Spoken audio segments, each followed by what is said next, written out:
Chapter 277. During the day, Yang originally went to pick up Murphy, but on the way home, Murphy received a notice from the company that she needed to go back in the afternoon to take a few endorsement photos for the clothing sponsor. Yang had no choice but to turn around and send Murphy back to the company. But at noon, the two of them still went for a romantic Western meal. However, what they didn't expect was that taking a few photos was quite troublesome. When Murphy returned home in the evening, it was already past 9 o'clock. "Mom, you're back?" Hearing the sound of movement, the little girl, who had already taken a bath and was wearing pajamas, quickly slipped out of bed and ran out, excitedly hugging her mother's leg. Because Murphy was on a business trip, she hadn't seen her mother for several days. Now the little girl, who was used to sleeping with her mother every day, had been nagging for several nights. Tonight, she had been staring at the staircase, unable to see her mother coming back. She had almost become a stone waiting for her mother. "Shishi, did you miss Mom?" Murphy looked tired. She touched the little girl's head and asked, feeling gratified. "Of course. I miss you every day." The little girl jumped up and said coquettishly, "Mom, I want a hug." "Shishi, your mother is too tired today. Her waist hurts a little. Let her rest for a while." Yang walked over with a glass of milk. He even used chopsticks to stir the milk powder inside and said reproachfully, "It's okay. Shishi, come here." Murphy put down her bag and sat on the sofa with a smile. She didn't care if her high-end dress would be wrinkled or not. Then she pulled Shishi up and hugged her in her arms. The mother and daughter pair started to talk intimately. "Mom, does your waist hurt?" "Why doesn't Shishi's waist hurt?" The little girl sat on her mother's lap. She turned her head and pressed her slender waist as she asked puzzledly, "How old are you?" "It's just a little bit long, where's the waist?" Mo Fei was amused by the little girl's cute appearance. She stretched out her finger and scratched the bridge of her nose, and said with a smile, "Mama has been standing for too long today, and she is too tired, so her waist can't stand it anymore." "Does it hurt a lot?" Shishi frowned as she listened to her mother's words. She held her mother's hand and asked worriedly, "Well, it hurts a little, but with Shishi's concern, Mom feels much better," Murphy said softly. Yang made the milk and walked over with a smile. "It's fine. I guess it's an old injury. I'll give you a massage later. I guarantee that you'll feel comfortable when you wake up tomorrow." "What nonsense are you talking about?" Murphy blushed. She reached out to cover Shishi's ears and said reproachfully, "Shishi is still here." "What are you talking about?" "I'm talking about giving you a real massage, not something else." "What are you thinking?" Yang didn't know whether to laugh or cry. I can't hear you."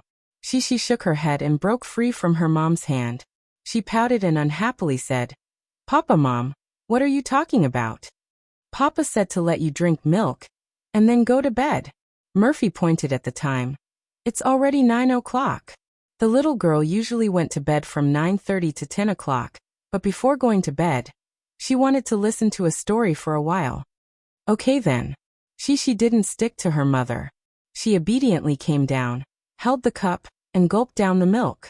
Drinking a cup of milk before going to bed can not only replenish the nutrition, but also help her sleep more soundly. "I'll make you a cup of milk later, and then you can take a bath after drinking it."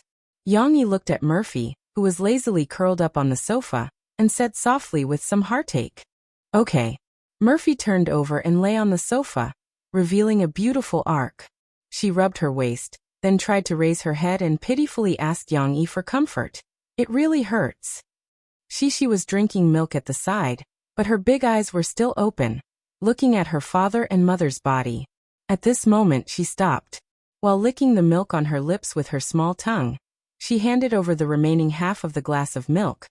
"Mama, do you want me to share it with you?" Murphy, who was acting coquettishly with Yang, was stunned for a moment. She turned her head to look at her daughter. The little girl's mouth was still moist, but she was very serious when she handed the milk to her. Murphy was touched and gratified. She turned over and sat up, rubbed Shishi's little head, and said, "Thank you, Shishi. Mom is very happy that you can share it with Mom. But your papa said that he would make milk for Mom later, so Shishi should finish this cup of milk. Mom appreciates his kindness." "Okay then." Hee hee, I'll drink it. The little girl smiled sweetly and said crisply. In fact, she didn't think that her actions were very filial and excellent. She just felt that sharing with her mother was a matter of course. In the evening, after she fell asleep, Yang pulled Murphy into his bedroom. On the bed, lie down face down, Yang said. And he took out a bottle of olive oil. Murphy blushed and said angrily, "What are you doing? I'm so tired, and you still want to torment me. What are you thinking?" Yang was stunned for a moment, and then smiled helplessly. "Didn't I say that I would give you a massage? Who said that?" Murphy realized that she seemed to have misunderstood. She stuck out her tongue and said, "Are you really not going to do anything bad? Of course you're so tired today, and I feel sorry for you. What bad things can I do with you?" Murphy didn't know how many times she was moved tonight. She stepped forward, hugged Yang Yi's waist, and put her head on Yang Yi's chest. "You bastard! Why do you always say things that move me?" Yang Yi patted Murphy's head gently, kissed her forehead, and said softly, "Okay, don't be moved. Lie down, I'll give you a massage. Have a good sleep tonight, and you should be fine when you wake up tomorrow." Murphy obediently lay down on the bed according to Yang Yi's instructions, and even took a small pillow to cushion her pelvis. After a while, she suddenly cried out, "Aya, what are you rubbing on me? It's cold." "Olive oil." Yang Yi lifted Murphy's pajamas, pulled down her pajamas, and rubbed a layer of lubricating olive oil on her waist. "Don't worry, it hasn't started yet." And Yang Yi really wasn't joking with Murphy. He did have a certain understanding of massage. In the past, he taught himself how to massage himself, and relying on his familiarity with the human body structure, his massage technique was self-taught, and he also figured out his own unique technique, external-internal strength. "It's hot, Mom." Under Yang Yi's massage technique, Murphy couldn't help but moan. She was a little embarrassed, and used words to cover it up. "Aya, it hurts a little. Bear with it here, it hurts a little and you'll feel better. Then be gentle." Murphy's voice was a little trembling. "It hurts." "Ah." Yang Yi rubbed Murphy for a while, and then wiped the sweat on his forehead with the back of his hand and said, "Okay, it doesn't hurt now, right?" Yang Yi's unique technique, although it only plays the role of heating and promoting the blood circulation, but it still consumes a lot of internal strength. After a while, Yang Yi himself was a little tired. "And it feels a lot better," Murphy said a little shyly. The conversation just now made her body can't help but ripple. "Then I'll give you another massage. This time it shouldn't hurt," Yang Yi said gently. Since it was done, Yang Yi gave Murphy a full-body massage, completely eliminating the soreness and fatigue on her muscles. When Yang Yi stopped, Murphy, who was too tired these days, had already fallen asleep under his warm hands. Yang Yi looked at her sweet smile in her sleep with some heartache. He tidied up her clothes, covered her with a quilt, tidied up her things, and then turned off the light and went out. Tonight he will accompany his daughter to sleep. Chapter 278. On Saturday afternoon, Yang Yi had to go to the parent-teacher conference. Murphy also had to go to the company. Moreover, they were filming a MV right now, so there were too many people and too many eyes. It was not convenient to bring Shishi over. So Yang Yi could only call Guizi over, and let him stay in the shop to be Shishi's nanny for half the day. Ding Xiang was also in the shop, but most of the time, she had to attend to the customers, so she could only help supervise the little fatty. The kindergarten's parent-teacher conference. Yang Yi had thought that he would have to sit on a small stool like Shishi with the other parents. If that was the case, Yang Yi would feel terrible. How could his long legs fit on that small stool the little fellow sat on? Fortunately, the kindergarten had a meeting room that he did not know about. Under Teacher Shun's guidance, Yang Yi walked in. There were already some parents in the meeting room who were even more enthusiastic than Yang Yi. They had arrived early and were sitting in groups of 2s and 3s to chat. Yang Yi was greeting Wu Yu, Nanny Yun, and a few other familiar parents when suddenly, a surprised voice rang out. "Hey little Yang, you're here? Come sit here."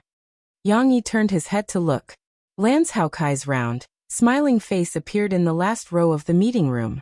This big boss had even moved the chairs around for him, leaving only 2 chairs that fit his and Yang Yi's figures.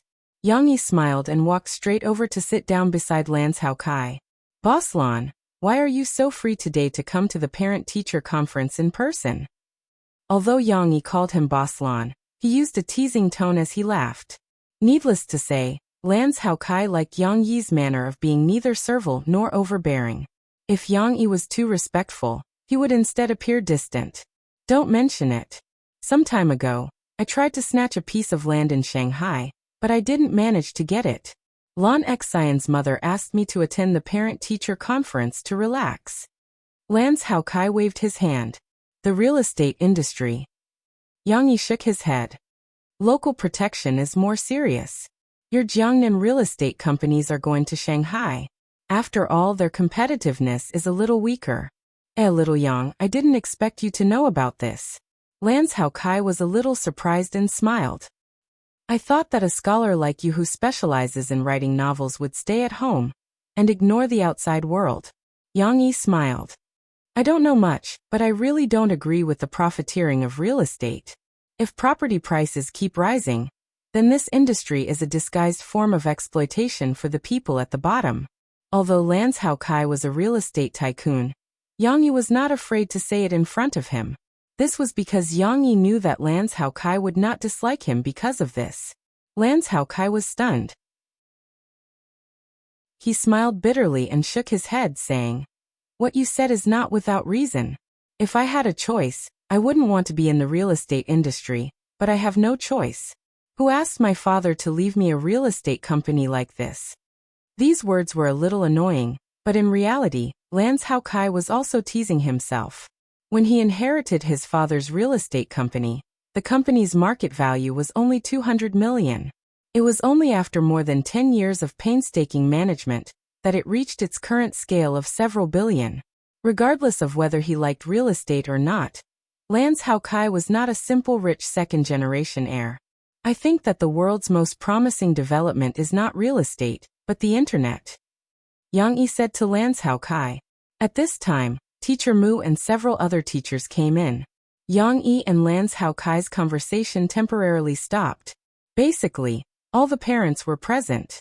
Under the auspices of Teacher Mu, the parent-teacher conference began on time. The first thing to be said in the parent-teacher conference was naturally to tell the parents about the current situation in the kindergarten and class. Teacher Mu also praised each student one by one. Regardless of whether they were naughty or not, Teacher Mu picked the good aspects and praised them first. Then he mentioned a few of the children's usual problems and asked the parents to go back and urge the children to correct. For example, Lan Xian was the first to be praised by Teacher Mu. Lan Xian is a very kind and lovely child. She is very willing to help other children. Of course, there is a small problem. Lan Xian doesn't like to exercise very much. This has a negative impact on the child's physical development. I hope that when Lan Xian's father goes back, he will encourage the child to exercise more and eat more healthy food and fruits.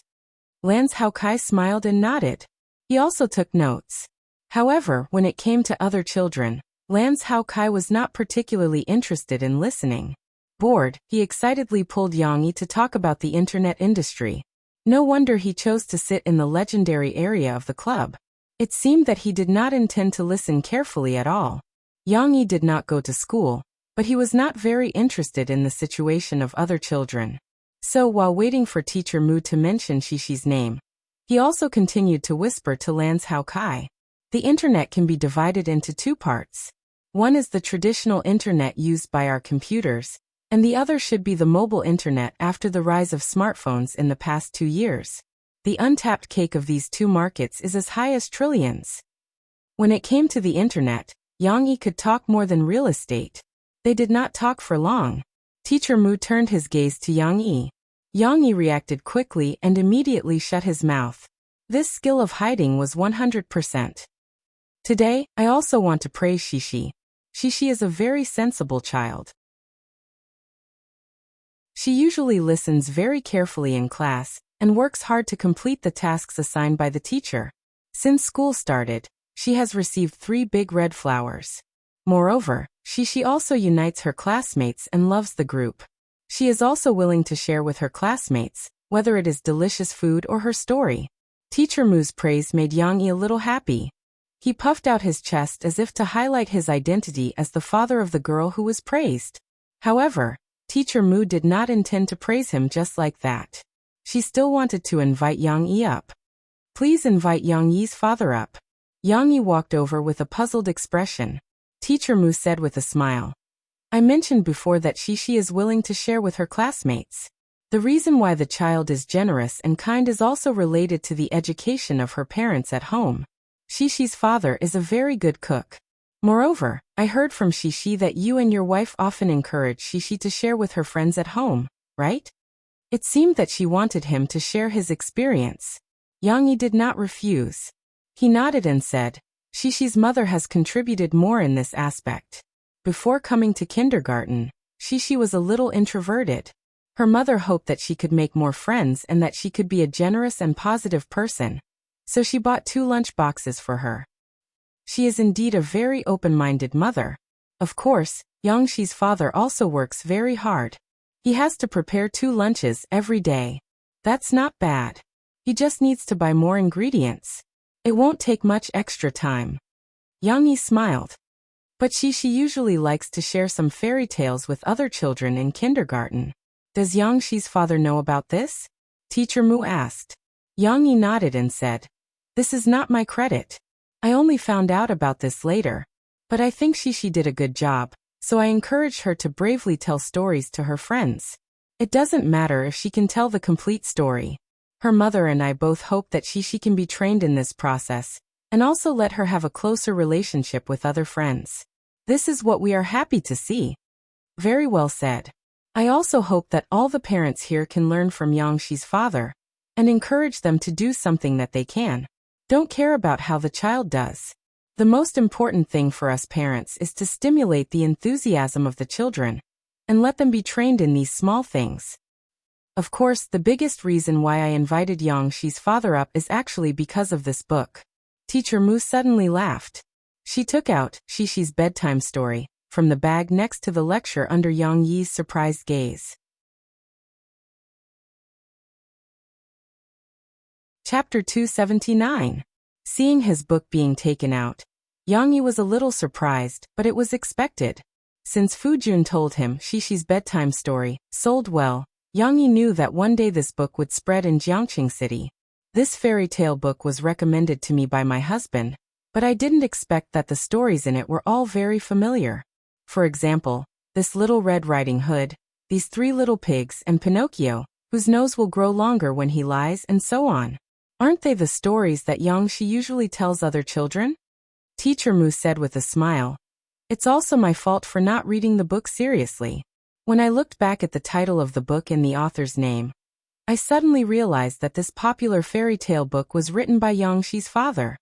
The parents below the podium looked at Yang Yi with some surprise. Yang Yi didn't hesitate and admitted it generously. Yang Yi, where do you sell this book? My Chi pesters me every day to tell her stories. Wu Yu, a good student sitting in the first row below the stage, covered her mouth and laughed. I always feel that it's a bit of an advertisement. So after the new book period, it's not easy to buy it on the market. I'll ask the publisher to send it to me later, and I'll send one to each parent. Yang Yi said generously. The parents present were actually not short of money. Yang Yi just expressed his intentions, but unexpectedly received a round of applause from them. In fact, Teacher Mu invited Yang Yi up not only to let him send the book, but also to invite him to give a story lecture to the children in the entire kindergarten in mid-December. This is also a feature of Springfield Kindergarten. They often invite some literary and artistic people to tell stories, or perform literary and artistic performances, to stimulate the children's interest. Of course, a talented parent like Yang Yi was the first person invited by the kindergarten. In October, Nan Xiaoyu's father, Nan Yiyun, was invited to perform calligraphy for the children, and this time it was Yang Yi's turn. Giving lessons to children was something new to him. After Mr. Mu finished speaking, Yang Yi did not decline and readily agreed. After coming down from the podium, Lans Hao Kai even gave Yang Yi a thumbs up. Boss Lan laughed heartily and said, Little Yang, you're not being nice. I thought you were just a military novel writer. I didn't expect you to be so good at writing children's stories. That's right. You're so good at it. Of course not. I made up these stories for Shishi. I didn't expect them to be so popular. Yang Yi smiled. Besides, the sales of this book were so poor that I didn't want to show it off. That's nothing. If you tell me, I'll buy you a few million copies. Then I'll give one to every employee and every customer. I guarantee you'll be a hit, Lan Zhaokai said righteously. Just as Yang Yi and Lan Zhaokai were chatting about unrelated topics, Mr. Mu on the stage talked about the New Year's Day party that Springfield Kindergarten was going to hold on New Year's Day. This New Year's Day party was to invite parents to attend and share the joy with their children. Although there was still a month to go, the program had to be prepared as early as possible. After all, other than inviting some parents to perform, the children in the kindergarten also had to come up with a program. If the little fellows below the age of 6 were to rehearse their program without a month's time, they would probably make a fool of themselves on stage. Therefore, when Mr. Mu mentioned this, other than inviting the parents to sign up and perform, he also invited the parents to participate and choose a fairy tale drama for the children to rehearse early. At this time, Wu Yu said excitedly, Mr. Mu, there's no need to choose a drama that others have acted in countless times. Among the parents in our class, isn't there a storyteller king? How can we not use such a good resource? Let's get Yang Yi to write a new fairy tale drama for the children. This is good. Wu Yu's proposal was echoed by many parents. Mr. Mu also felt that this proposal was feasible, so Yang Yi was invited to the podium again. Yang Yi, don't decline. Capable people have more work to do. Wu Yu smiled sweetly in the audience. A new fairy tale drama? This was not a problem. Yang Yi had also been learning to be a screenwriter recently. He just had to adapt some fairy tales in his mind into a drama that children could perform. This was not too difficult. Moreover, the drama he wrote was for Shishi and her friends to perform. How could Yang Yi decline? When he agreed on the podium, he had already begun to think about which story to adapt. The story of Little Red Riding Hood? This had already appeared in the book. Maybe it would clash with the performance of the other classes. Although the probability was very low, Yang Yi was not willing. The Emperor's New Clothes? This was not bad. Many children could participate in the performance. However, this kind of story could be performed for adults. If it was performed for children, they probably would not understand. The meaning of the story was too profound. Got it. Yang Yi thought of a very good story. However, this required a lot of costumes and props. But in front of parents who were not short of money, this was not a problem. Her father went to the kindergarten for a parent-teacher conference and had 2 more tasks.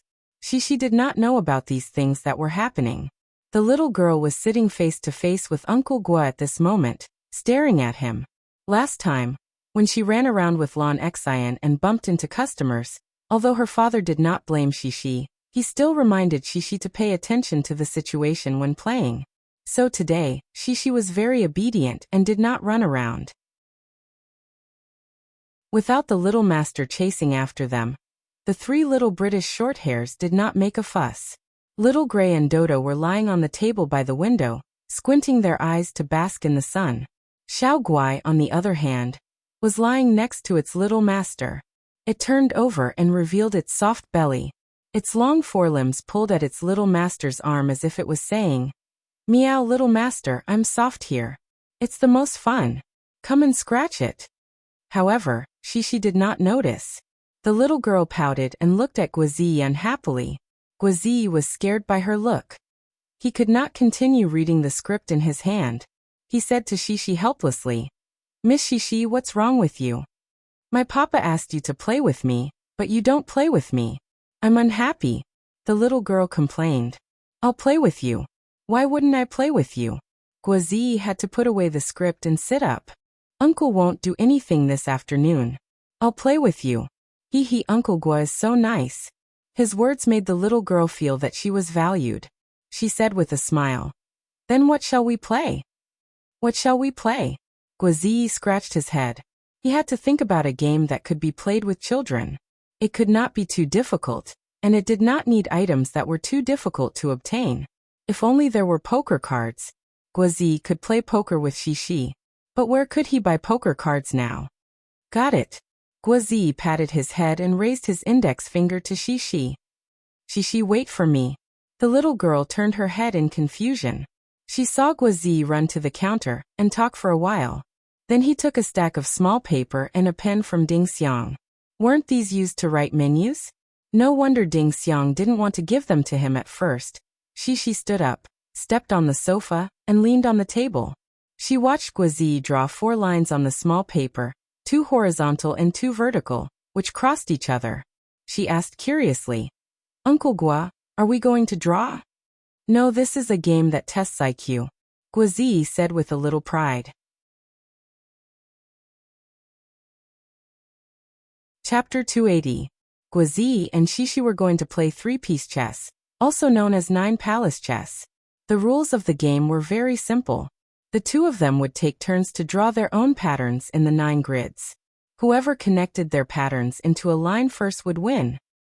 It doesn't matter if it's 3 horizontal lines, 3 vertical lines, or diagonal lines.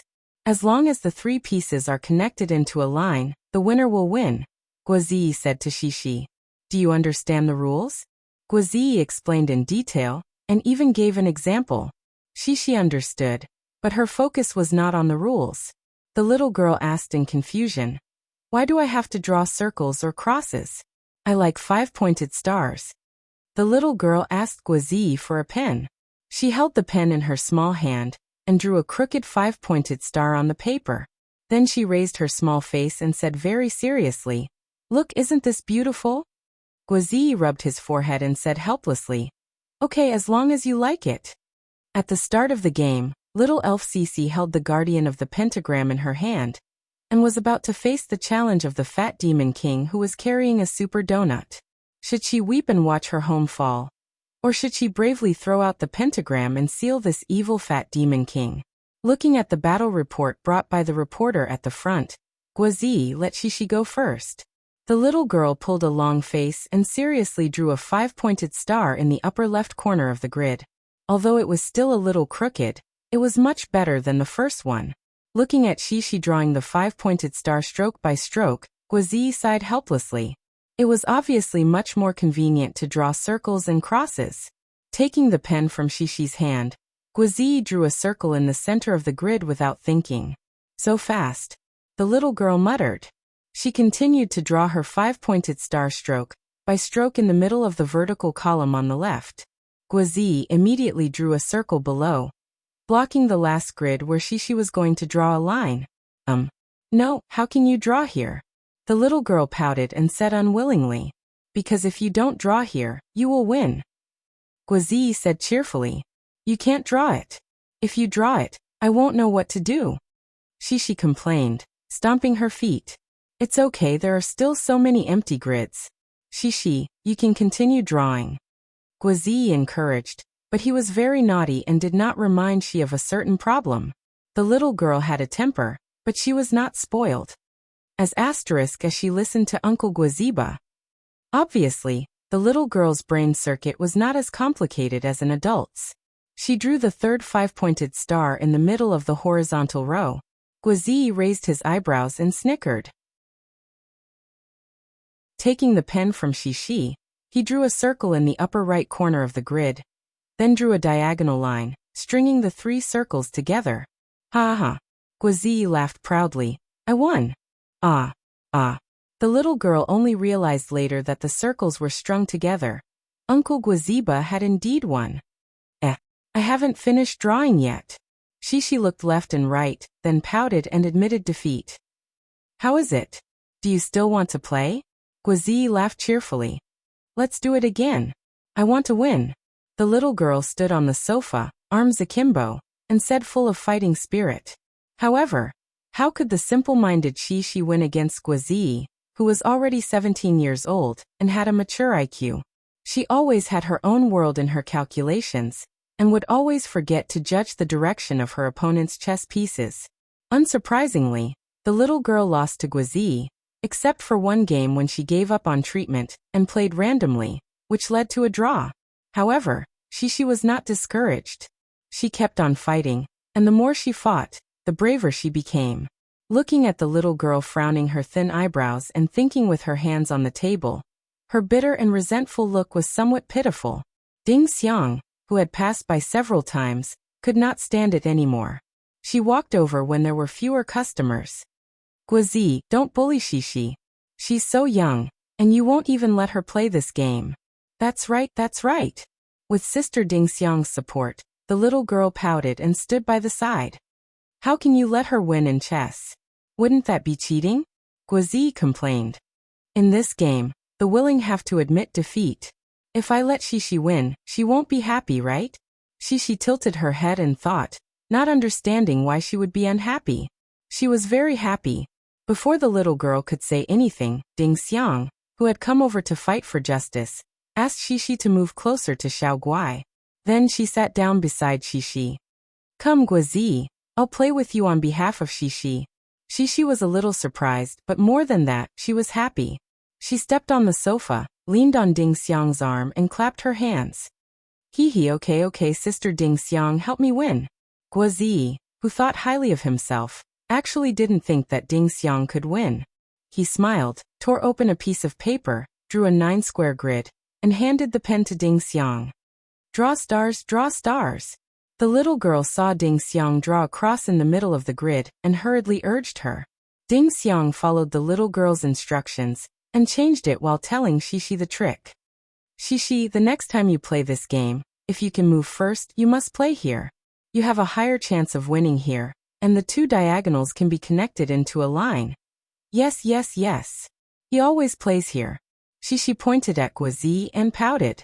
Guozi smiled and drew a circle in the middle of the bottom row. In fact, he was a little careless. He always played casually, thinking that he would be able to win.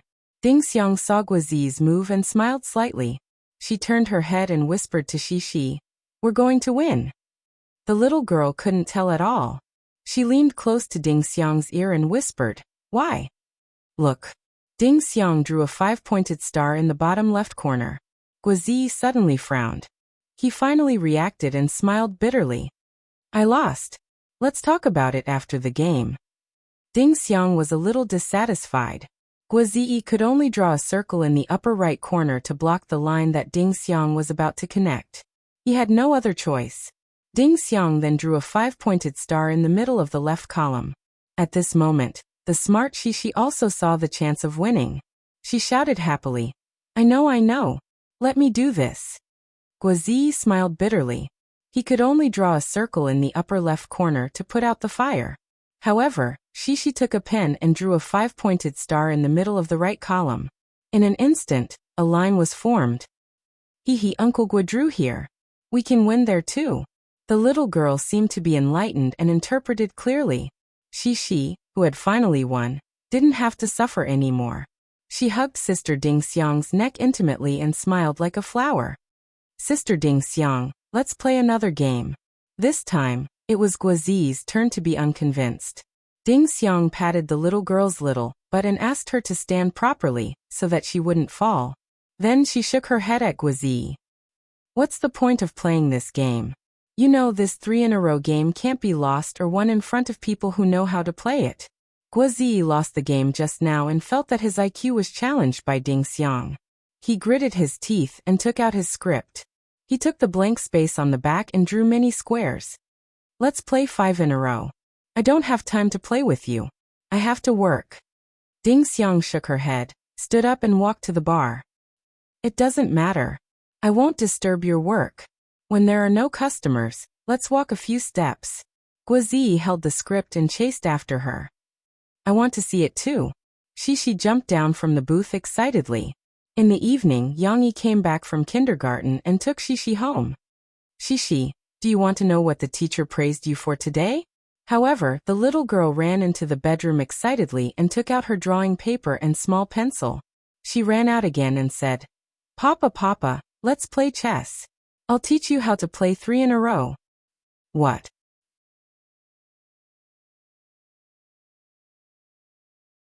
Chapter 281. At the end of the year, Mu Yuqing was very busy with work.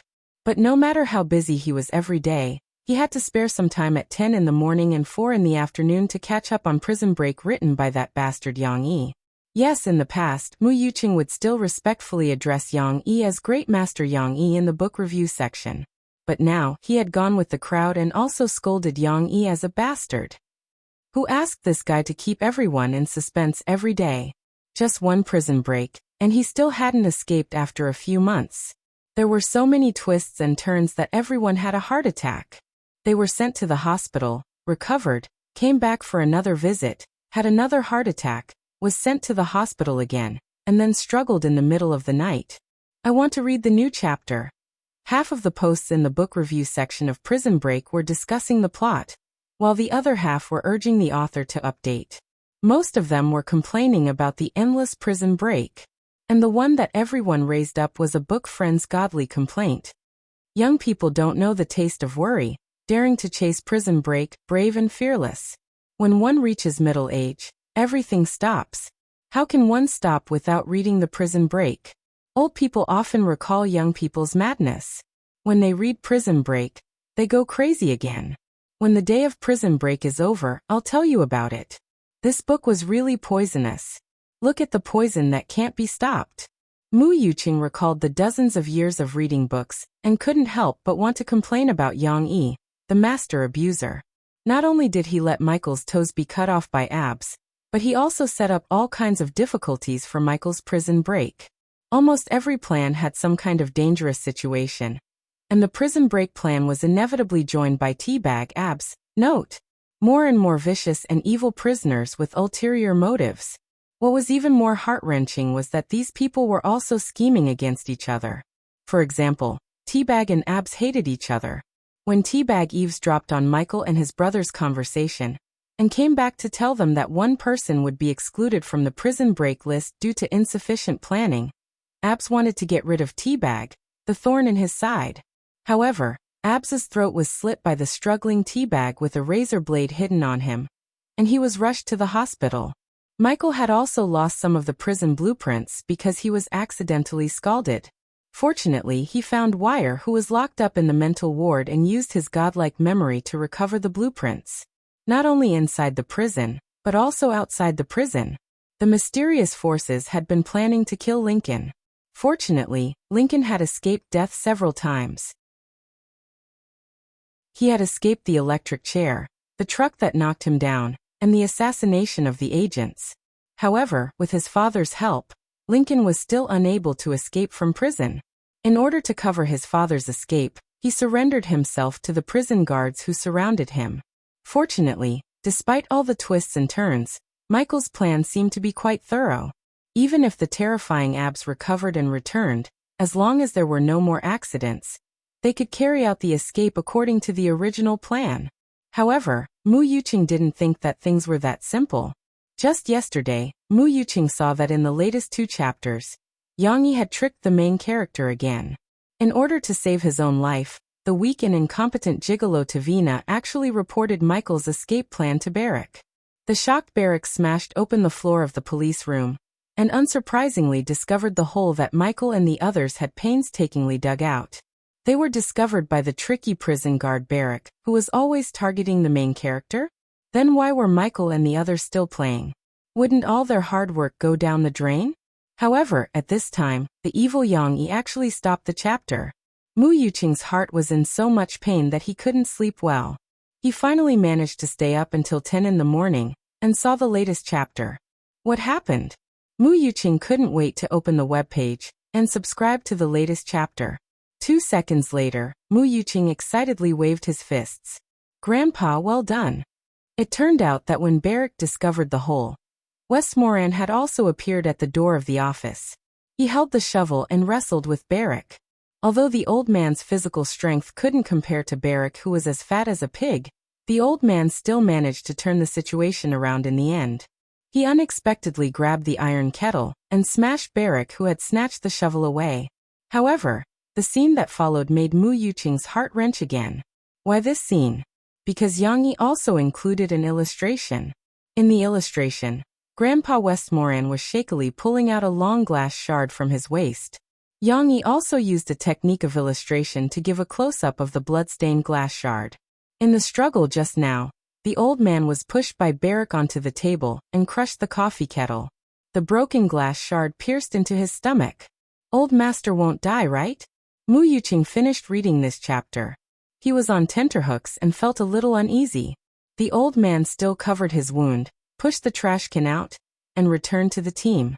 He also sent a message to everyone. We must escape from prison. We have to leave now. Barrack was tied up in the pipe by the old man. Obviously, his unexpected disappearance would definitely attract the attention of the prison. If they didn't escape today, the prison would launch a large-scale search, and they would never have another chance. However, the chapter was interrupted again. Mu Yuqing couldn't help but complain about Yang Yi in the book review section, and catch up with the latest chapter. At this moment, there were still many posts in the book review section worried about the old man's condition. This kind and cute Grandpa Westmoreland won't die, right? Please have mercy on him, Yang Yi. Don't let him die. I think Westmoreland is dead for sure. Think about it, they are in prison and lack medicine and medical treatment. They can't seek medical treatment. Did you see that illustration? With such a long glass shard, the wound is probably as deep as a finger. He won't die for a while, but if he doesn't seek medical treatment quickly, he won't be able to hold on. Moreover, he is so old. Are you crazy? The old man is fine and he wants to die. I think there is still hope. Don't they have a medical room to escape from prison? Once they get there and bandage the wound, the old man will definitely get better. Hey, aren't you worried about this prison break? It's so hasty. I think it's a little risky. Mu Yuqing's heart couldn't help but tremble. He echoed below, don't say that. I'm also very worried. What if Yang Yi comes up with something else? And with his character, he probably won't let Michael and the rest escape so easily. The arrow was already on the bow, and had to be released. What kind of twists and turns would there be when Michael and the rest's prison break officially began? However, the next chapter would have to wait until 4 in the afternoon. Mu Yuqing and the other book fans could only continue to wait sadly. Yang Yi, the instigator, didn't know how many book fans were gnashing their teeth and wanting to send him razor blades online. He was sitting in a coffee shop with Fu Jun sitting opposite him. The two of them were discussing the transfer of Sahara Publishing House.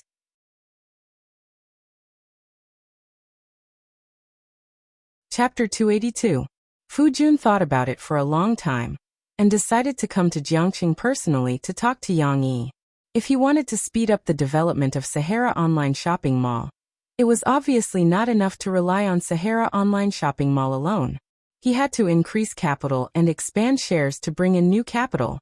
He had to discuss this with Yang Yi. Moreover, Fu Jun came this time to talk to Yang Yi about the proportion of his shares. Although he trusted Yang Yi, business was business. In order to avoid future risks, Fu Jun had to maintain his shares in a reasonable and safe range. Currently, Yang Yi had 49% of Sahara Online Shopping Mall shares. According to Fu Jun's proposal, Fu Jun wanted to use his personal funds to buy Yang Yi's 9% shares at a premium price of 30% higher than the market value of Sahara Online Shopping Mall. After that, Fu Jun and Yang Yi would take out 9% of the shares according to their shares. Yang Yi would take out 6% of the shares, and a total of 15% of the shares would be used for financing. After 2 rounds of financing, the money obtained from the financing would naturally enter the company's account and be used for the development of Sahara Online Shopping Mall. At the current valuation of Sahara Online Shopping Mall, which was close to 200 million, Yang Yi's 9% shares could be sold for about 18 million. Compared to Yang Yi's 5 million investment a few months ago in exchange for 49% of the shares, this 18 million only needed to sell 9% of the shares to make a huge profit. However, compared to the development of Sahara Online Shopping Mall, selling only 18 million was obviously a loss. That was why Fu Jun wanted to pay a premium of 30%. He would have to spend about 23 million yuan to buy the 9% shares in Yang Yi's hands. Although it was still unfair to Yang Yi, this was the greatest sincerity Fu Jun could offer. You have 23 million? Yang Yi frowned and asked in confusion. If Fu Jun had so much money, he would not have agreed to Yang Yi's 5 million investment a few months ago. I can't take out 20 million at the moment, but I can mortgage a villa to the bank and borrow 4 million. Fu Jun smiled bitterly. This was the truth. If Yang Yi wanted more, he would really have to sell everything he had. However, Yang Yi was not a guilty businessman who reeked of money. He invested in the Sahara Online Mall to make money to build an amusement park for his daughter, not to make himself the richest man. Therefore, earning 100 billion and 10 billion did not mean much to him. Yang Yi did not directly answer if he wanted to sell the 9% shares. He smiled and looked at Fu Jun, who was thirsty after talking a lot and was drinking water, and said, "How much is your Sahara Publishing House worth now?" The Sahara Publishing House was also Fu Jun's painstaking effort. He had been running it for more than 10 years, and had also grown it from small to big. Now, with the help of the Sahara Online Mall and the promotion of Yang Yi's 2 best-selling books, it had also grown a lot. But compared to the other giants in the same industry, there was still a clear gap. Fu Jun didn't know why Yang Yi mentioned the publishing house, but he didn't hesitate and answered directly, "Not much, about 15 million. It should be more than 15 million, because Fu Jun had spent more than 2 million to buy a printing factory a month ago. This was his personal investment, but it was also under the name of the publishing house. You don't have to mortgage the villa. I want your publishing house, and then you have to give me another 5 million to make it a round number." Yang Yi smiled at Fu Jun and said, "However, you have to know that our shares are worth more than this. I will transfer the 9% shares to you, and later on, we will get 15% shares. Don't just get 40 million back, you have to get at least 400 million. 400 million? Fu Jun was taken aback. You think our company is worth 2 or 3 billion? 2 or 3 billion is considered too little. It's just a little difficult at the beginning. When it goes public, you will know how powerful this online mall is." Yang Yi said with a little pride. "Of course, it's not wrong for you to take out a little financing now. What you lose is only a small profit. If we seize this development opportunity, we will earn more."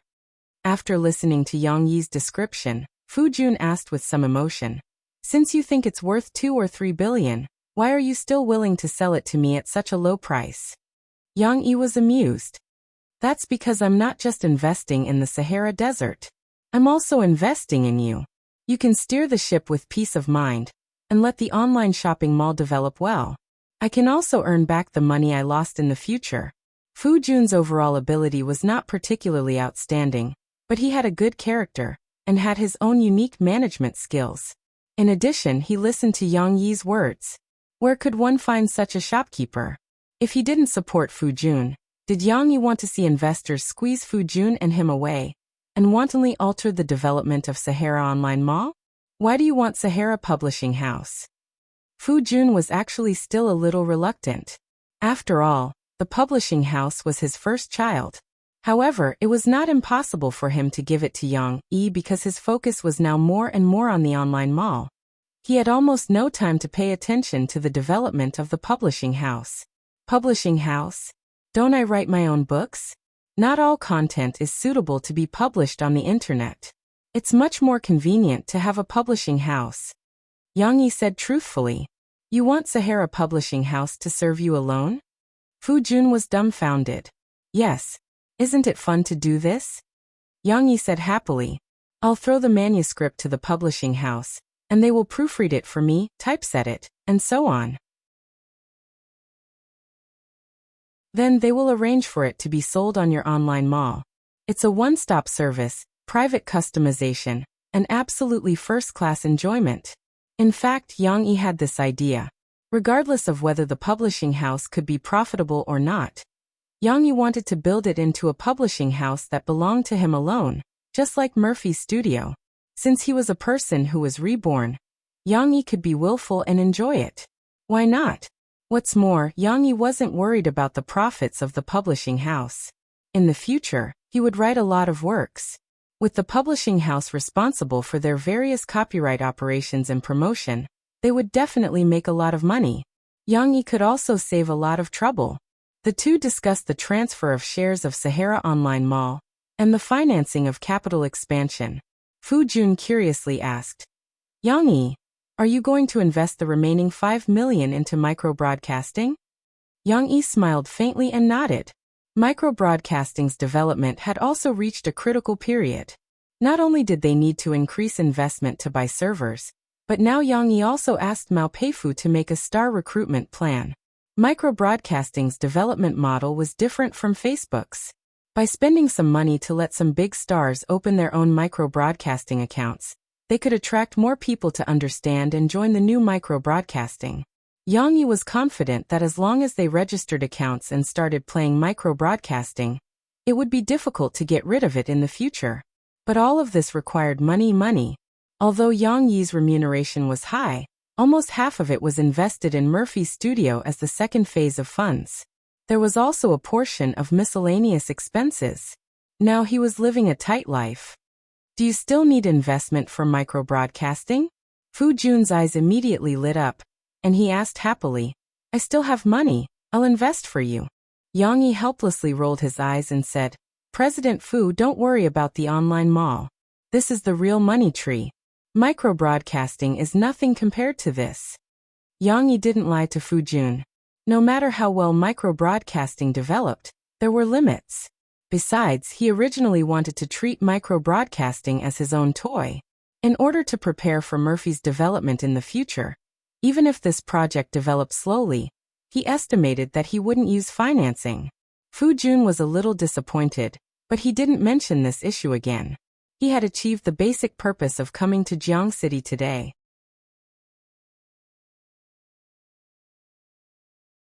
Chapter 283. In the new week, Shishi could see her friends again. After saying goodbye to her father, she carried her small school bag and skipped upstairs. Shishi, you're here. As soon as the little girl entered the classroom, she was surrounded by a group of children. Not only Lan Xian and Yang Luoqi, but also the children from other classes. Xian Zhaoyu, Chen Shiyin Qi. Hello. The little girl thought that they were here to say hello to her. Being so popular, Shishi was overjoyed. She hurriedly greeted them one by one. She was a little overwhelmed. Shishi, your father is so awesome. Yang Luoqi took Shishi's hand and said admiringly, I'll tell you a lot of stories. And he's written a book. My father said that Shishi's father will send us books. Lan Xian shouted. Yes, I want to read it. Chen Shiyin said expectantly. You won't understand. My father said that he'll ask my mother to read it to me. Lan Xian said proudly as she puffed out her small chest. Then my father will also ask my mother to read it to me. Chen Shiyin shouted unconvinced. Regardless of the daily competition between the two little girls, the other children also excitedly surrounded Shishi. Then, a child who had not been to Shishi's home before asked curiously, Shishi, what does your father look like? Shishi was bombarded by her friends' questions. She was a little dizzy. It was not easy for her to understand that they were praising her father. The little girl was full of pride, as if they were also praising her. Her face was flushed. Facing the child's question, Shishi proudly said, My papa is very good-looking, super tall, super cool. Is he like a prince? A little girl held her small hands and asked enviously. Yes, he's 100 times more handsome than a prince. The little girl nodded.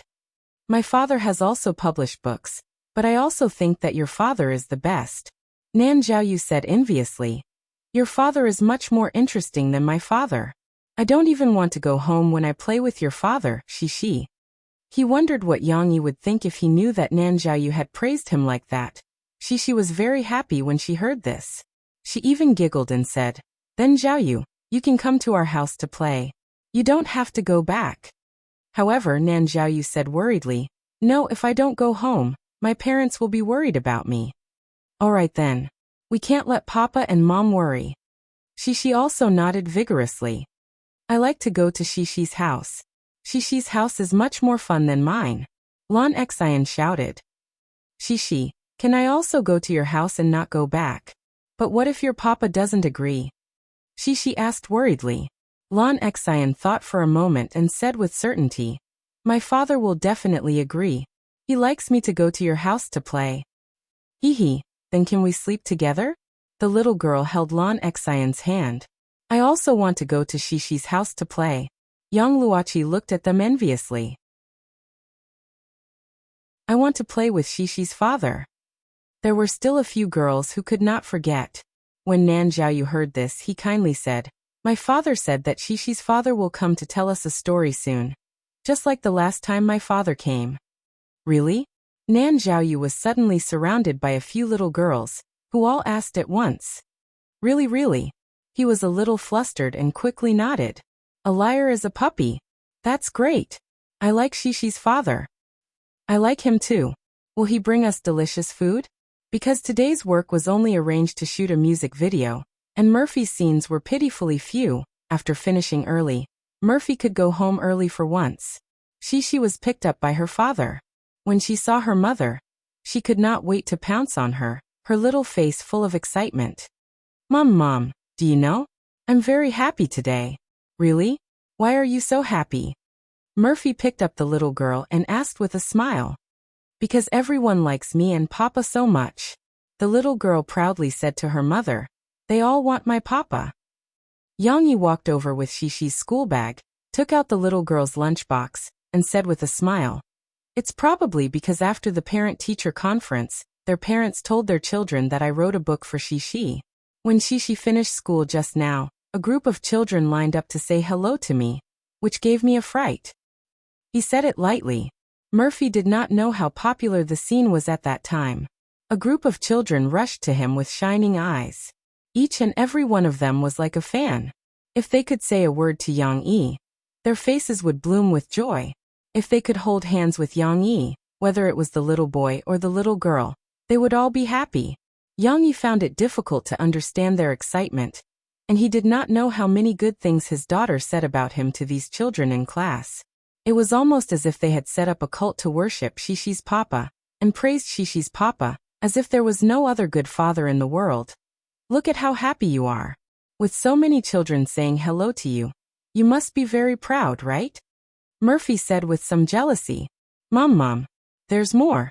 Papa is going to go to the kindergarten to tell us stories, just like Xiaoyu's Papa, but everyone likes my Papa and doesn't like Xiaoyu's Papa." Shishi held her mother's face. She did not finish speaking. "You can't say that. If Nan Xiaoyu hears it, he will be unhappy." Murphy educated. "Shishi, you can't say that others don't like you." "But I didn't say that." Shishi was a little puzzled. "That's not right either. It's not right for them to do that. Our Shishi can't learn from them, right?" Murphy said softly. "Okay then." The little girl nodded obediently. In the evening, after Shishi fell asleep, Yang Yi gave Murphy a routine massage, but not as hard as before. He only rubbed her shoulders, waist, and calves to relieve muscle fatigue. "I also want to go to Shishi's kindergarten," Murphy suddenly said in a low voice. Yang Yi, who was massaging Murphy's calves, didn't understand and turned to look at her. "I think if my identity is known by Miss Mu and others, they will also invite me, won't they? I can teach the children to sing." Murphy pouted. "But you haven't made your identity public yet." Yang Yi smiled and said, "Don't think so much and don't blame yourself. I know you have your difficulties. I'm also a little worried. If it's made public, will Shishi be harassed by those reporters?" Murphy sighed. Yang Yi didn't say anything, but gently picked up Mo Fei's soft hand that had been put aside. Murphy moved her butt and hugged Yang Yi's neck. She pouted slightly and muttered, "What should I do? I also want to be like you and be liked by so many of Shishi's classmates. I really want to be the person that Shishi is proud of. Now Shishi will also be proud of you. She's especially happy when she sees you on TV." Yang Yi patted her back and said gently, "Don't be anxious. We'll follow your arrangement. If it's really made public, it's no big deal. With me around, no one can disturb our lives." Murphy leaned on Yang Yi's shoulder, still a little worried. "Think about it. One day in the future, when you make your identity public, Shishi will happily say to her classmates, 'Look, that's my mother. She's a big star who sings a lot of good songs.'" Yang Yi teased her. "At that time, when you go home, you'll see a stack of records, all of which your daughter asked for autographs for her classmates." "No way, how can a child ask for autographs? You only know how to talk nonsense." Murphy couldn't help but laugh.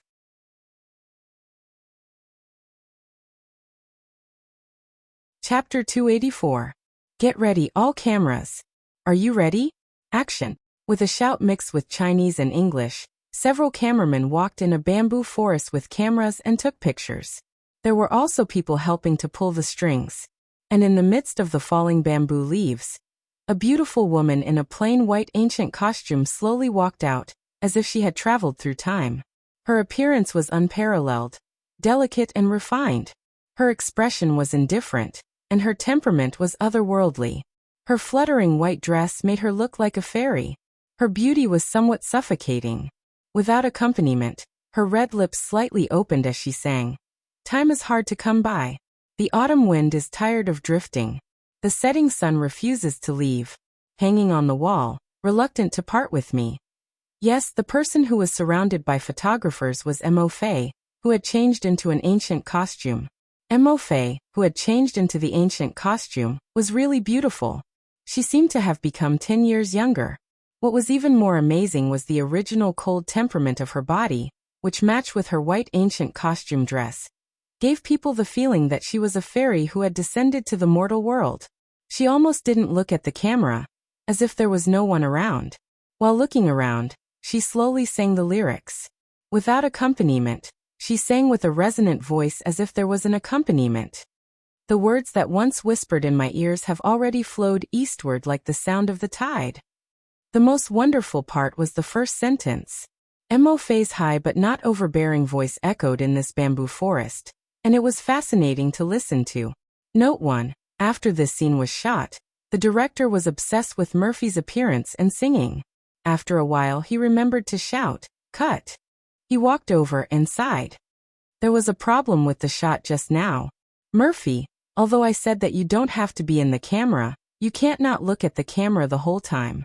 In any case, there should be at least one, no two frontal shots, right? Murphy put her hands in front of her and stood quietly. She listened seriously and nodded slightly. One more time. This was the shooting location of the MV for Murphy's new album, Carefree Lament. Murphy was not the main character. The director wanted to shoot scenes of her singing. When the time came, he would choose a few scenes to intersperse in the plot of the MV. However, after today's shooting, the director was afraid that after today's shooting, the director would be worried again. The image of this singer was probably going to completely suppress the female lead of the MV, and even steal the limelight of the male lead. Should he cry? Or should he laugh? Of course, it would be best to let Murphy be the female lead, but Murphy doesn't know how to act. Forget it. There was a break in the middle. Murphy lifted the hem of her ancient dress and walked to the side. Mo Shawan was afraid that she would catch a cold, so she quickly put a jacket on her. Murphy sat on a chair and drank water. Seeing Mo Shawan stretch and yawn, she felt a little apologetic. She said, "Shawan, come and sit too. It's okay to squeeze a little." After all, they were filming an outdoor scene, and there weren't that many chairs. Mo Shawan was also a little careless and forgot to prepare a chair for herself. As a result, the two sisters took turns to sit on one chair. There's no need. Squeezing a piece will wrinkle your skirt. You just have a good rest.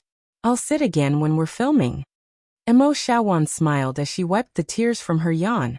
Murphy looked at Mo Xiaojuan's face and said with a little heartache, "Shawan, it's been hard on you these days. You've been running around with me and often staying up late. Look at you, you've become a lot more haggard." Mo Shawan was indeed more tired. Most of the time, she was accompanying Murphy and dealing with daily life issues, including working overtime at night. Yang Yi couldn't pick her up, so she had to send Murphy home and so on. But at the same time, she also had to deal with Murphy's business affairs and set aside some time to build Murphy's studio. All of these consumed a lot of time and energy. Even when Murphy was resting at home during the holidays, Mo Shawan couldn't be idle. "Isn't this normal?" Mo Shawan smiled. "Sis, I'm your manager. If I'm not busy, wouldn't it be too irresponsible? Then you have to rest well. If you're at the company and don't have anything to do, you don't have to stay with me. You can go back and rest." Mo Shawan turned her head and looked around. She lowered her voice and said, "How can that be? I have to guard against Sister Ling. I'm afraid that if I'm not around, you'll stupidly sign a contract with someone else." That would be troublesome. Do you think I'm that stupid? Mo Fei said angrily. Haha. Mo Xiaowan didn't want to be entangled in this issue. She suddenly called out softly and reached out to touch Murphy's face that only had light makeup on. Sis, why do you look so good? Ah. Murphy was a little confused. A while ago, I saw that your spirit was worse than mine. You were so tired that you couldn't even straighten your back. Why does it seem like you're getting better day by day? Look, your face is so tender. Mo Xiaowan was a little surprised. Did you use some skincare products? If there was, Mo Xiaowan wanted a car full of them. What? I usually just use some skincare products. Don't you have some too? I even asked you to buy it for me. Murphy said strangely. Murphy suddenly thought of something. Oh right. Yang Yi will also give me some care. Murphy couldn't say the word massage. She felt that it would reveal something. Mo Xiaojuan's eyes lit up and asked, what kind of care? Is brother-in-law that amazing? Can I try it? Which woman doesn't like to be beautiful? However, Murphy thought of some scenes that were not suitable for children during the massage, and the indescribable beauty that often followed. She couldn't help but blush and say, no, why do you want to try everything? Drink more water, sleep more, and maintain a proper routine. That's more important than anything else. Murphy said a little too much. Mo Xiaowan could see that she was trying to hide something. Mo Xiaojuan's imagination was very big. She suddenly thought of something and suddenly felt embarrassed. Cough, cough, cough, cough. Sis, just pretend that I didn't say anything. I didn't ask anything. What are you thinking about? Murphy's face turned even redder. She was trying to hide something. In Tianmei, in a recording studio that Zhu Jie had temporarily booked, Zhu Jie was singing in front of a microphone. Waiting for you to tell me that you don't just want my love. I use silence to face your confession. The happiness of the past has disappeared. Zhu Jie's singing could only be said to be average. It wasn't particularly distinctive and didn't have a wide range. His singing was also just passable. However, the tone of this song was very flat, and there was almost no challenge. It could be said that it was a song that was full of saliva. Zhu Jie could actually sing it well. Jie, sing more affectionately. You have to sing that kind of heart-wrenching voice. Outside, Du Luan snatched the poor producer's microphone and said to Zhu Jie. Zhu Jie nodded confusedly. He didn't know much about affectionate feelings, but he could still sing heart-wrenching. He stretched out his hand, grabbed the clothes on his chest and sang miserably. Finally, you became someone's mistress. I also know that it wasn't because of love. Du Luan nodded with satisfaction. Du Luan, if he sings like this, it's a little off-key. The producer reminded weakly. It's okay. He can sing off-key. What he needs now is this feeling. Help him stabilize this feeling. He has to rush to release a single in the middle of the month. Take advantage of the fact that there aren't many people releasing songs at the end of the year. Du Luan smiled and said proudly. He could already see the rising potential of a newcomer that he had personally groomed.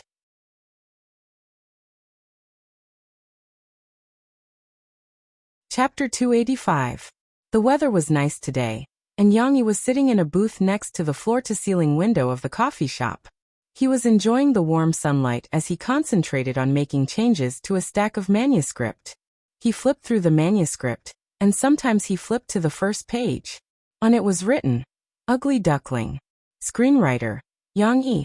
This really was a children's play adapted by Yang Yi himself. Yang Yi only knew that the story of the ugly duckling was about a swan egg that was mixed into a duck egg. After an ugly duck hatched, it was discriminated against in all sorts of ways. In the end, it turned out to be a white swan. Of course, he didn't know the details of the story. In his previous life, he wouldn't have bought a fairy tale from Hans Christian Andersen. He only knew a bit of the plot from other people's quotations. With this pitiful memory, Yang Yi rewrote the story. He even added more characters and supporting dialogue based on the number of children in the middle class. Thus, there was nothing wrong with him signing himself as the screenwriter. The script was finished, but Yang Yi was still not satisfied. He felt that the dialogue had to be suitable for the children's age. He couldn't use a lot of rhetoric and adjectives like adults. Thus, he had been revising it all day. He still had to strike a balance between work and rest. Yang Yi put down the manuscript, stretched, and took his coffee cup to the bar to make himself a cup of coffee. Ding Xiang's skills had been honed, but Yang Yi was still self-sufficient. He didn't enjoy the coffee, but the process of grinding coffee beans, brewing coffee, and filtering the residue. However, he was somewhat surprised to see Guozi sitting on the bar with his butt up and chatting with Ding Xiang. Hearing the movement behind him, Guozi hurriedly straightened his back and put away his butt. He awkwardly greeted Yang Yi. "Big brother Yang, I saw that you were busy just now, so I didn't disturb you. Didn't you go to shoot a movie? Why do you have time to come here to play?" Yang Yi asked with a smile. "Him." Someone stood him up, Ding Xiang said as she helped Yang Yi take down his coffee. Yang Yi was surprised. "Senior Du stood you up?" Because of his relationship with Guozi, Yang Yi often called Du Yuanlei a senior sister Du. Of course, it was only to tease Guozi in private. How could that be? She's always the earliest. Guozi waved his hand and said indignantly, "It's Tang Kaitai. He's the male lead. 2 days ago, he was only late and asked everyone to wait for him. Today he didn't come." Tang Kaitai? Yang Yi thought of the pretty boy who was not very energetic during the freshman's party, but he could always cover up his flaws and win the applause of many girls. "Why did your director choose him as the male lead?" Ding Xiang asked in confusion. "How can there be such a big shot? He's just a student." Senior sister Du thinks that Tang Kaitai's acting is not bad, and he meets the requirements of a handsome male lead. Plus, he was very active in front of senior sister Du and pestered her to be the male lead.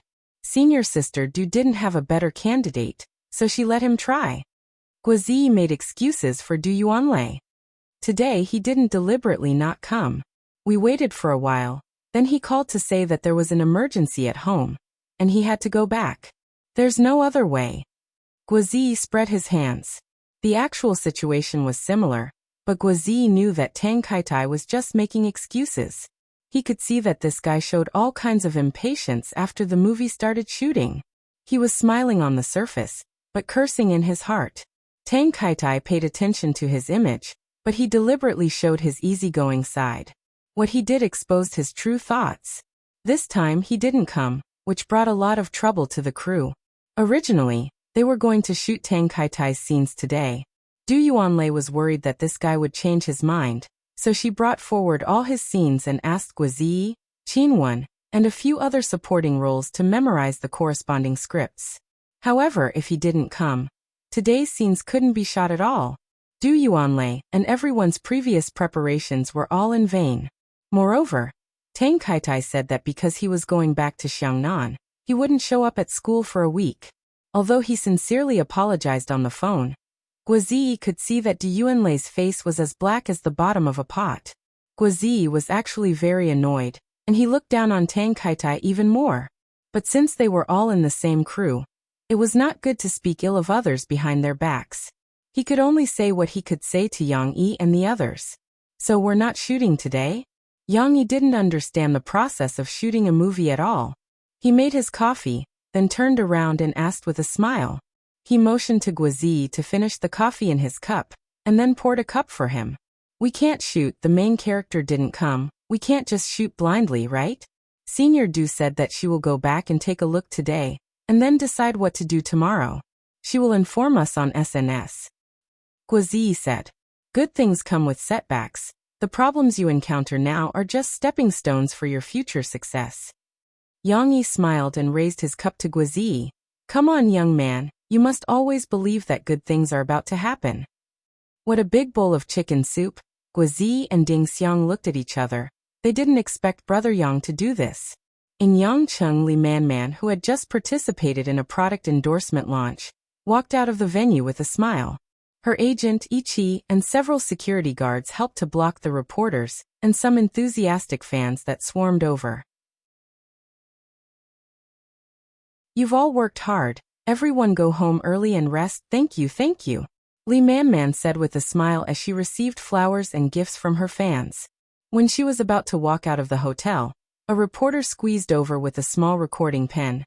"Miss Li Manman, what do you think about Murphy, who was only on the show as a foil to you? now that she has been invited to participate in the Jishin interview, with her song Crossing the Ocean to See You. What do you think about this matter? The reporter's lung capacity was quite impressive to be able to finish such a long sentence in one breath. However, it poked at Lee Man-man's sore spot. In the past few years, she had expressed her wish to appear on Jishin Interview, a program that was said to only invite top celebrities, whether it was a pity, or pretending to be pitiful, or unintentionally mentioning it in some programs. Although being invited to the show might not be able to increase her popularity, but through the show or Luo Xian, she could enter the fashion industry. She might even be able to walk on the red carpet of the fashion festival. Then, her career would be able to take a big step forward. Her fans were also trying their best to promote this matter, and it became a hot topic on the internet. Because of this, she had the title of the woman who wanted to be invited to the Jishin interview. But Luo Xian didn't have any response to this matter. Murphy was the first to arrive. What would Lee Man-man think about this? When she heard this news, of course she was mad with jealousy. She didn't even know how many things she had smashed in her own house. But in front of the reporters she couldn't be so impolite. Lee Man-man smiled faintly and said, of course, I want to congratulate Sister Murphy. Sister Murphy is so talented, and her song Crossing the Ocean to See You is so good. It's only right for her to be invited to the Jishin interview. Then Miss Lee, don't you think it's unfair? The reporter didn't pick on the matter, and asked unwillingly. Okay, Man-man is very tired today. Please be considerate. Ichi appeared and helped Lee Man-man to stop the reporters. She explained with a smile, and then escorted Lee Man-man to the car.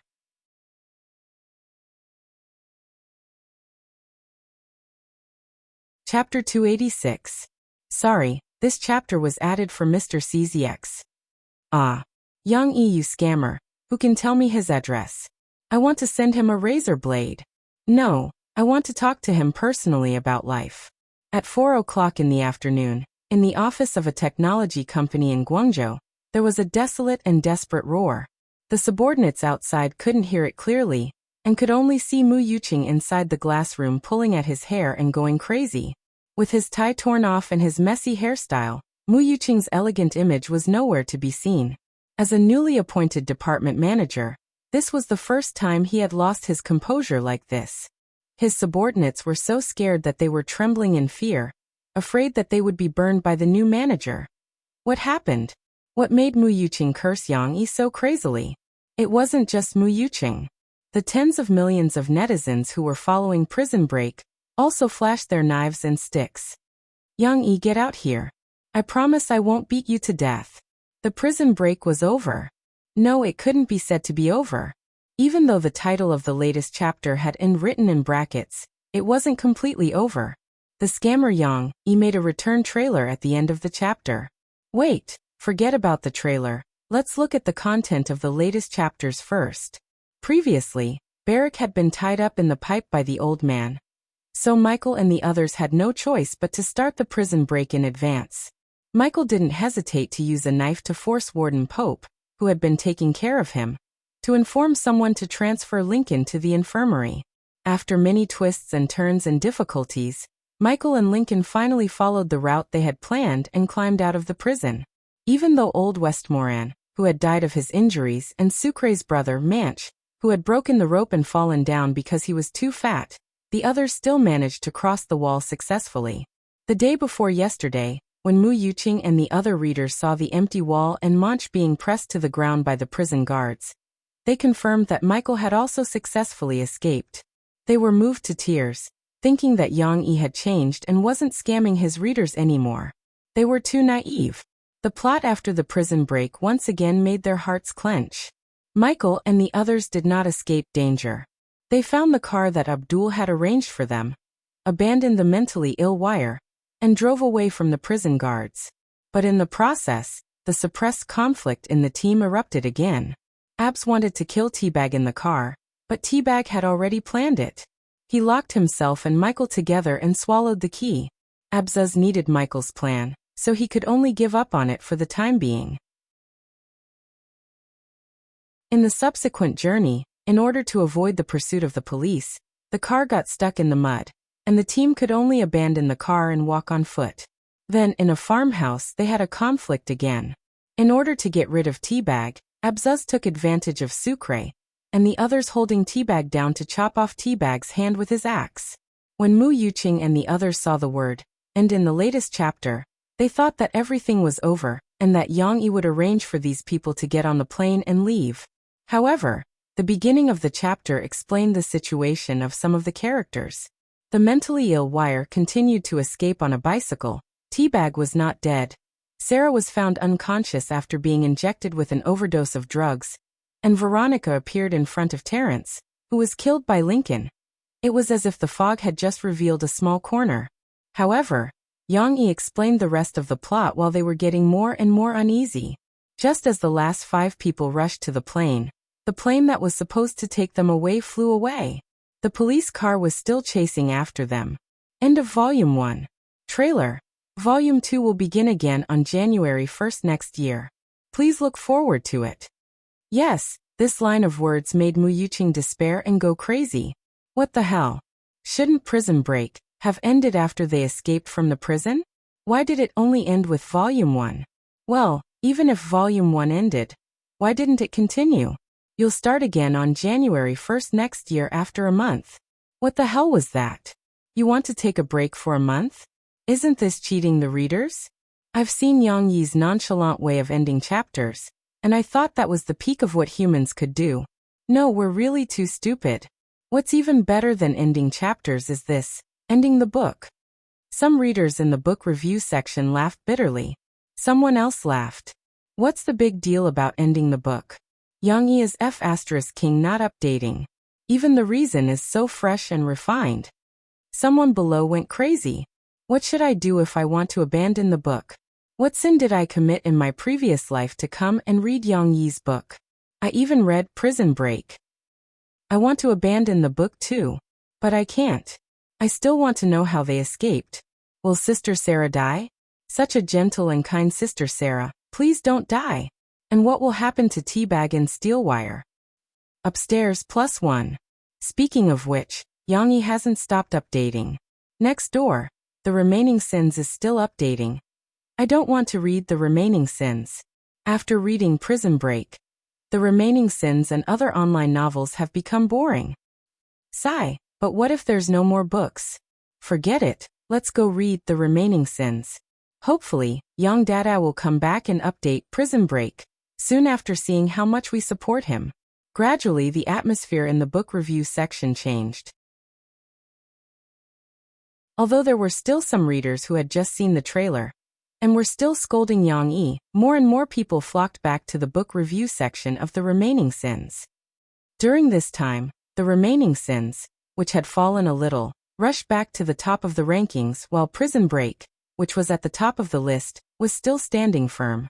Yang Yi, who had been scolded badly, was not feeling good either.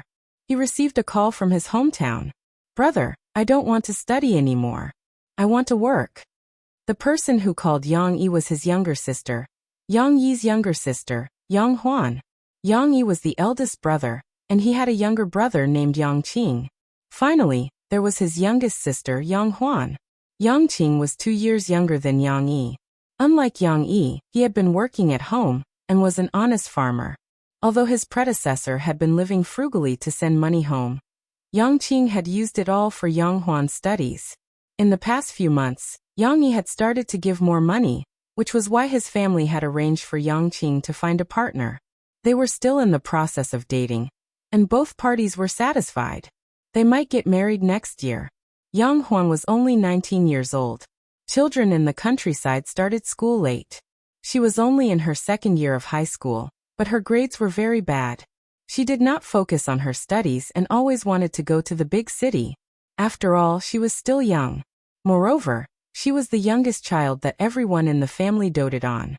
Now Yang Huan was arguing with her family again, saying that she did not want to study anymore, and wanted to work in the big city and earn a lot of money like Yang Yi. On the phone, Yang Yi had no choice but to say, "How about this? Come to my place for a couple of days and see how it goes. What do you think?" Yang Huan agreed with great joy. However, after hanging up the phone, Yang Yi realized that things were serious.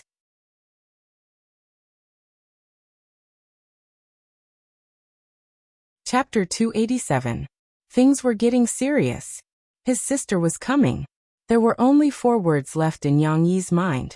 After he hung up the phone, he even forgot to tell Yang Huan what kind of train to take to Jiang City, and what a little girl should pay attention to on her first trip. His mind went blank.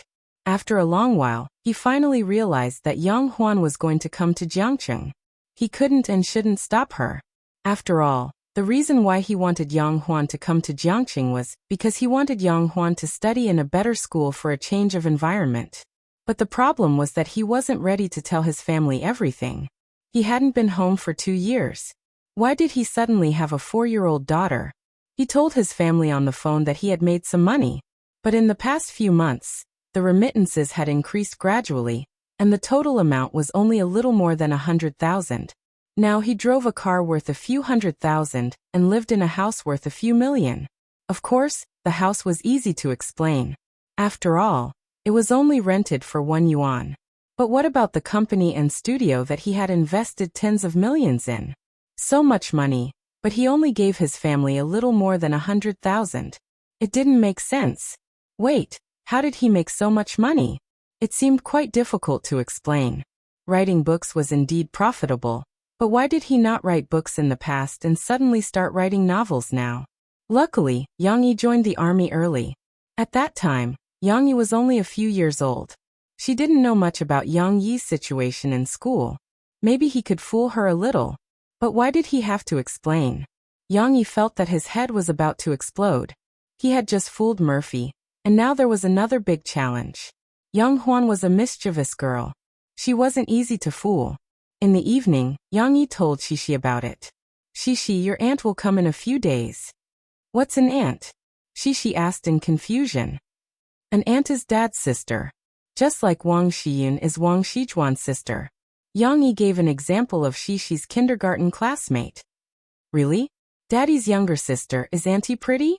The little girl's focus was completely off. Yang Yi did not know whether to laugh or cry, so he could only describe it to her.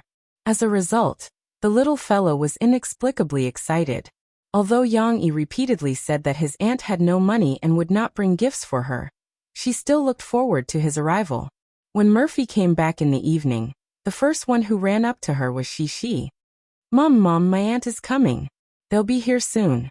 You're what? What do you mean?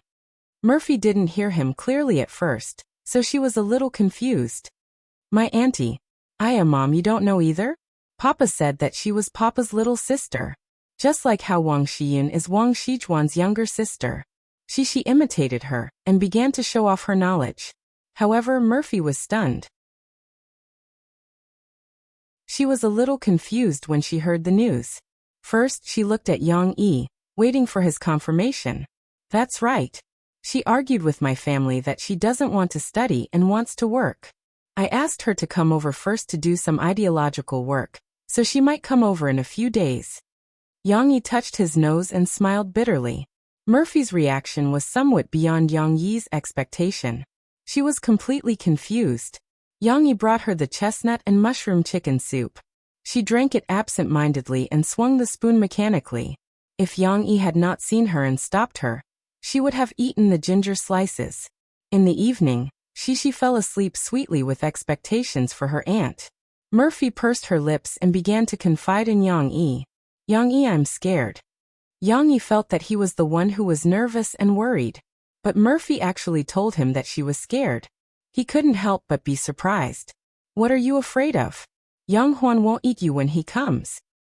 But I'm afraid that your sister doesn't like me, Murphy said nervously. No, you're so beautiful, and you're a big star. You must satisfy her vanity. She won't dislike you. Don't worry. Yang Yi could only hug her and comfort her. But Mo Fei did not relax because of this. Her face was tense, and she pouted her mouth and muttered. That's not necessarily true. She is her brother's woman, so she must have very high requirements. Even a big star may not work on her. Yang Yi stretched out his hand and pinched her tender cherry lips. You're thinking too much, he said in amusement. I'm not thinking too much. Think about it.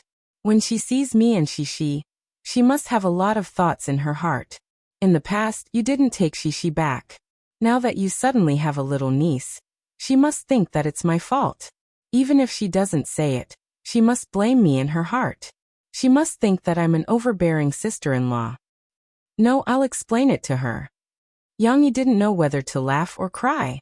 He had thought that this would be a very troublesome problem before, but he didn't expect Mo Fei to take it all on him, so he was the first to worry.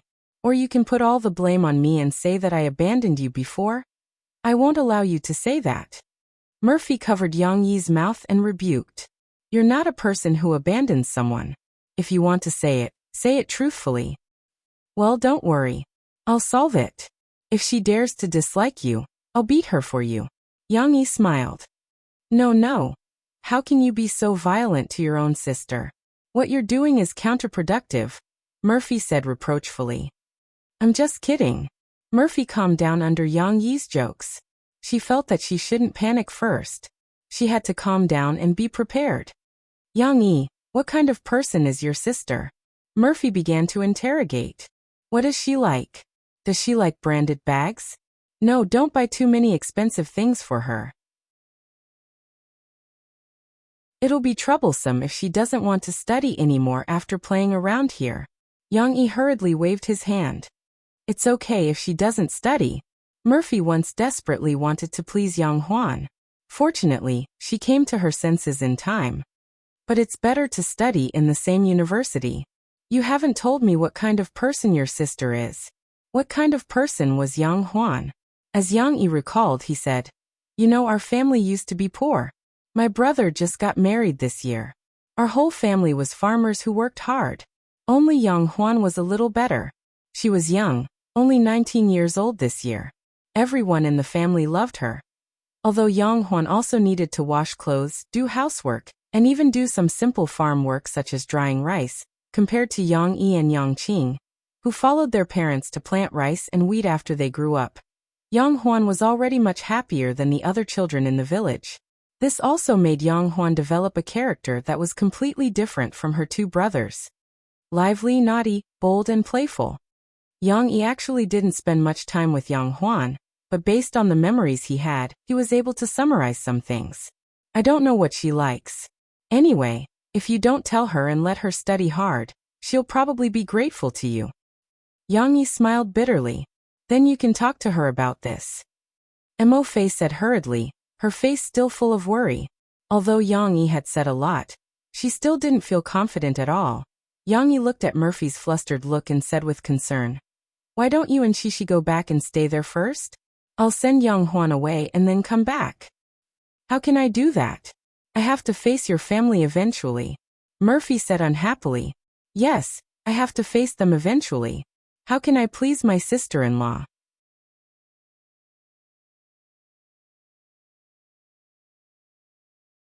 Chapter 288. The next day, not only did Shishi wake up early in the morning, but when her father was wiping her face, she also asked why her aunt wasn't here yet. When she arrived at the kindergarten, she couldn't wait to tell her friends about it.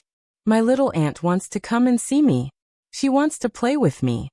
The little girl had already guessed Yang Huan's purpose in coming over, so she happily told Yang Luoqi and Lan Xian. What's an aunt?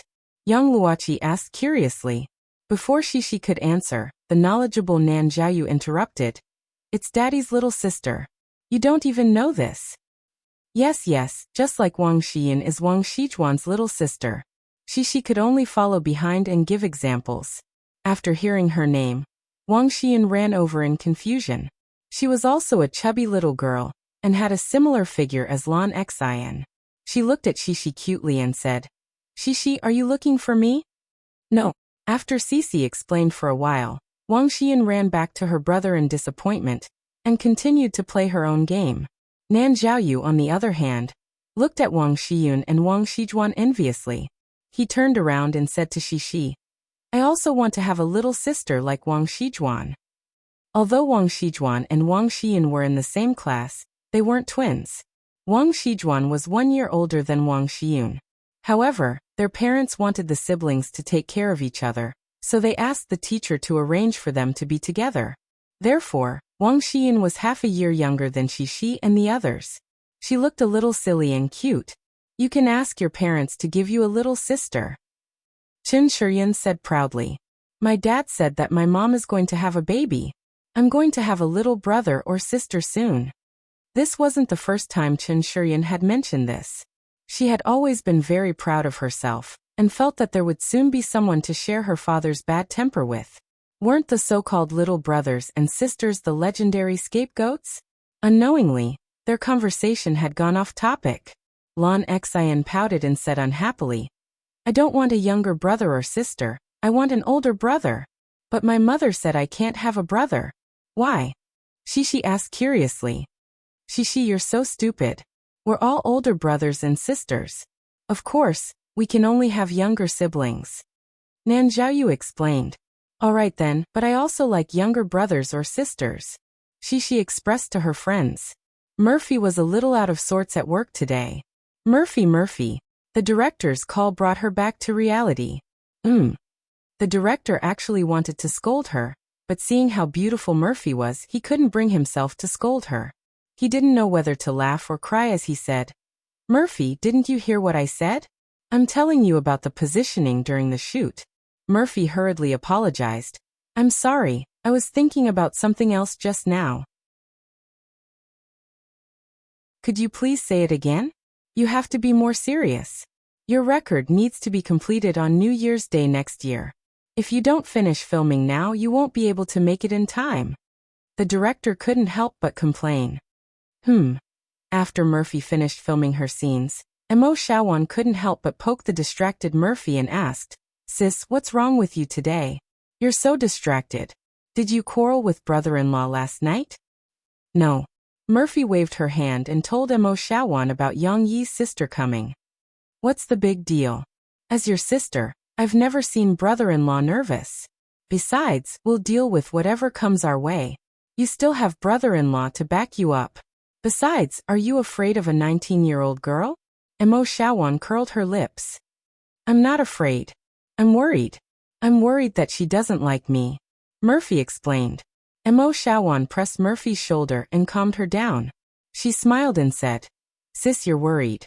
How can it be so complicated? Didn't brother-in-law say that his family is from the countryside? His sister must have not seen much of the world. When she sees a big star like you, she must be very happy. Don't talk about identity. I always feel uneasy about this. Can you give me some advice? It's the first time we meet. What gift should I give Yang Huan? Murphy pushed Mo Shawan and asked for help. In the absence of the male lead, Du Yuanlei still insisted on filming for a few days. But today, she also began to be distracted. Obviously, she was not in the right state. Wang Chao couldn't watch the filming anymore. He took the initiative to stop and let Du Yuanlei calm down first. Do you know what happened? When Guozi was drinking water, Qinwen came over and whispered to him mysteriously. After getting along with each other for a few days, Qinwen and Guozi became familiar with each other. Although she was a famous star student, her temper was not arrogant at all. Moreover, she admired Guozi's acting skills. From time to time, she would point out the problems that Guozi would have because he had not been trained by the class. What happened? Sister One, don't keep me in suspense. Hurry up and say it. Guozi laughed. It's said that Tang Kaitai abandoned his job. Qinwen whispered in Guozi's ear. Can you guess the reason? Abandoned his job? That's troublesome. Guozi looked at Du Yuanlei, who was in a daze with some worry. Did he find a better choice? That's only one of the reasons. Let me tell you, this matter is also related to you. Qinwen kept him in suspense, making him feel uncomfortable. What does it have to do with me? Guozi was a little baffled. It's because your acting is too good. After that surname Tang saw your acting skills, he didn't have any confidence in himself. He's worried that he would be suppressed by you after filming this movie. He's still quite self-aware. Qinwen snorted. Guozi frowned and said in puzzlement, It can't be right? Sister Qinwen, how did you know about such a private matter? Qinwen said with a smile. Because when I left yesterday, I just happened to overhear the conversation between Director Du and Tang Kaitai. However, you can't tell the director about this. I won't. I'm a person who can keep secrets. Guazi quickly waved his hand. Anyway, Tang Kaitai complained for a while. He said that the weight of the male lead in the script wasn't enough. He wanted director Du to change the script for him, and change the final ending of the male and female lead from a tragedy to a comedy, so that they can finally be together. Qinwen curled her lips and said, "You also know that the script written by director Du wants to portray the inner struggle of the female lead after the death of her ex-boyfriend. She wants to use a tragedy to reflect the complexity of love. Why would she change the script so easily?" Then Tang Kaitai said that if the script wasn't changed it would be fine. If you want him to come back, you have to be replaced. You have to change to a fatty who doesn't know how to act. A green leaf to a red flower. He won't let the green leaf steal the red flower's limelight. Qinwen said. Guazi was stunned. He was a little shocked. Don't worry. Qinwen saw that she had scared him. She covered her mouth and laughed. Director Du is a very upright person. She scolded Tang Kaitai on the spot and told him to get lost. Then, she called that person and asked him to help find a new male lead. To be honest, I think you should be the male lead. I especially like to act with you. Qinwen was still comforting Guazi. However, Guazi wasn't listening to her. He looked at Du Yuanlei with a touched expression. Although Du Yuanlei's attitude was very clear and Guazi had already given up the idea of pursuing her, Guazi felt that Du Yuanlei was still very kind to him as a friend. He also liked this kind of friend who was principled in doing things. However, how could it be so easy to change the male lead? Not only would they have to choose a new actor, but it would also delay the filming of the movie for a long time. They might not be able to find a suitable actor. Moreover, if that was the case, the previous videos would be scrapped. Tang Kaitai had a lot of scenes. This guy just patted his butt and gave up the responsibility. However, he didn't know that he had completely disrupted other people's plans. Du Yuanlei probably didn't have enough budget to reshoot, right?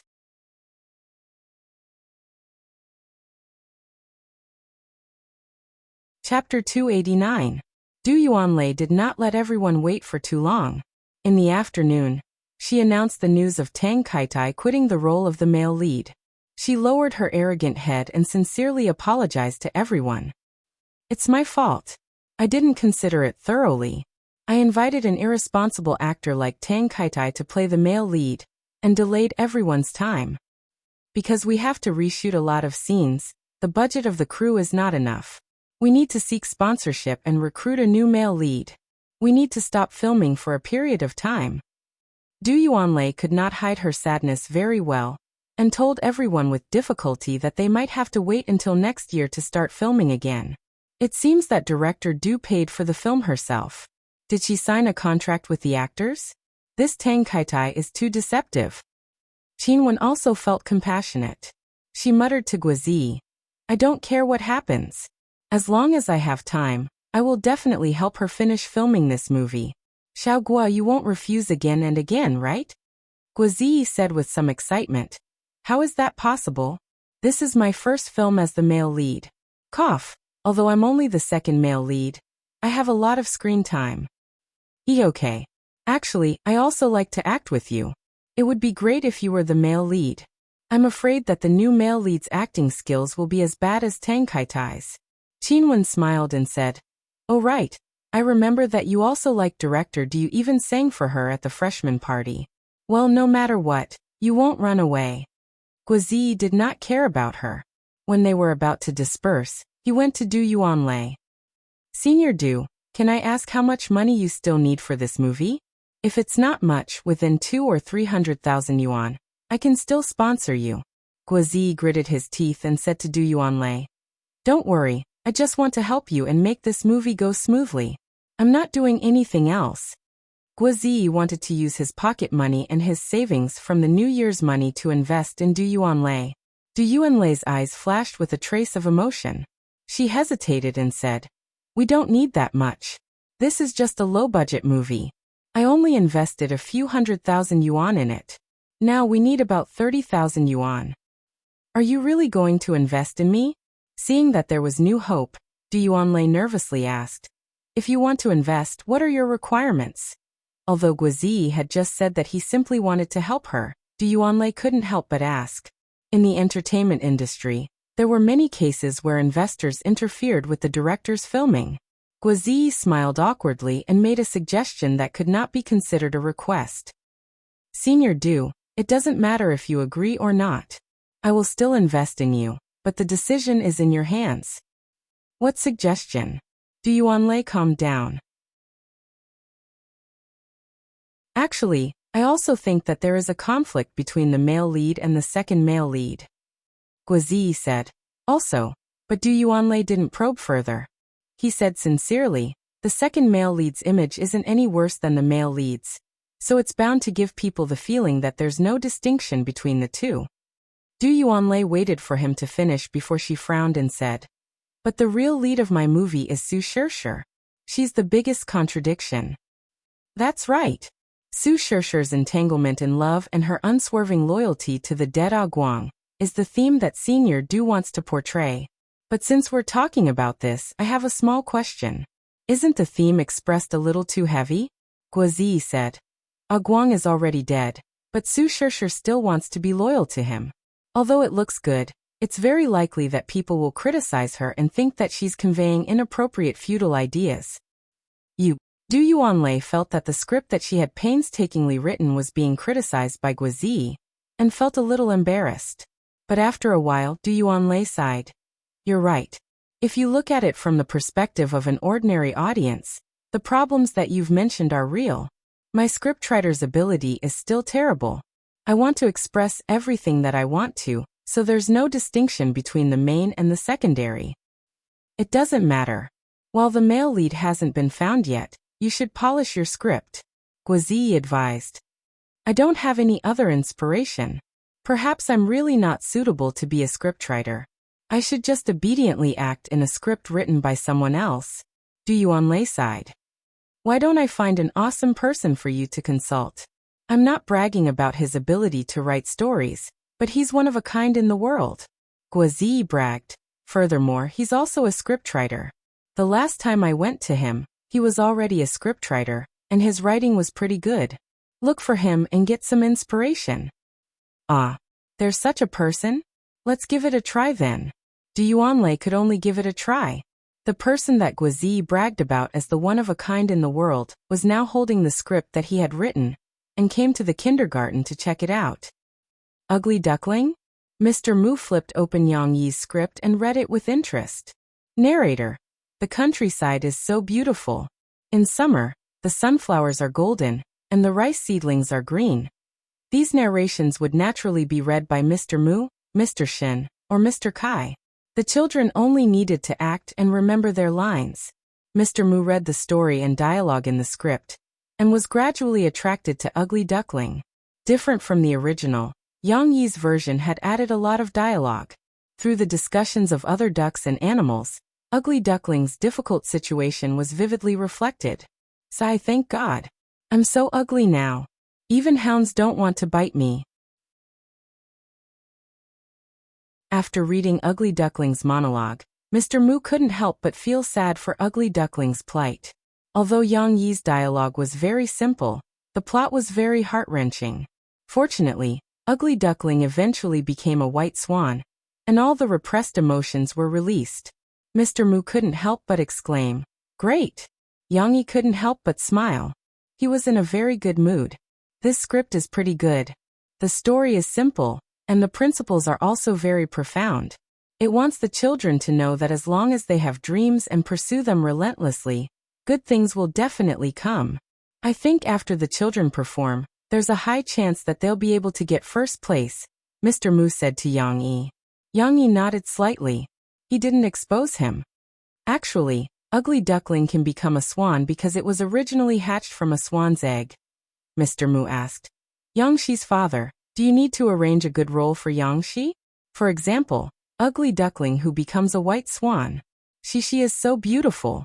She's very suitable for the role of a white swan. Yang Yi was taken aback. He hadn't thought of going through the back door, but Mr. Mu had suggested it. He didn't want to do that, but his concern made him confused. For a moment, he wanted to agree because he also wanted Shi to perform in front of his parents. But wouldn't it be bad to go through the back door?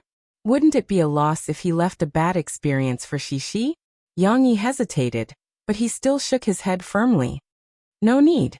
Let the children choose the roles they want.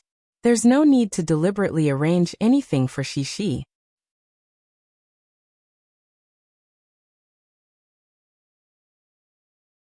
Chapter 290. Although Yang Yi declined, he didn't expect that Shishi would become the main character in the end without any external interference. However, it wasn't the white swan, but the ugly duckling before the transformation. It was also a coincidence that the other children despised the role of the ugly duckling, because it had the word ugly in it. They were unwilling to play it. Lan Xian, who was kind and willing to play it, and Mr. Mu also thought that she was quite suitable, couldn't memorize so many lines. Mr. Mu had no choice but to give up on Lan Xian. In the end, Shishi, who had a strong sense of responsibility, stood up and conquered Mr. Mu with her excellent memory.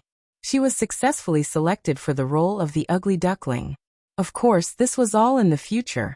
Now that Yang Yi had handed the script to Mr. Mu, the subsequent arrangements and rehearsals were naturally in charge of the kindergarten's teachers. Yang Yi wouldn't participate. He didn't know how to teach, and he didn't have the patience to guide the naughty children in rehearsals. However, Yang Yi didn't want to be a hands-off boss. He took the initiative to undertake the children's costumes. From the design to the production, Yang Yi did it alone. Didn't Lan Xian's father say that he wanted to sponsor at the parent-teacher conference? Mr. Mu said, "I'll give him a call. Can you discuss it?" Yang Yi couldn't help laughing and said, "There's no need to trouble him with such a small matter, right?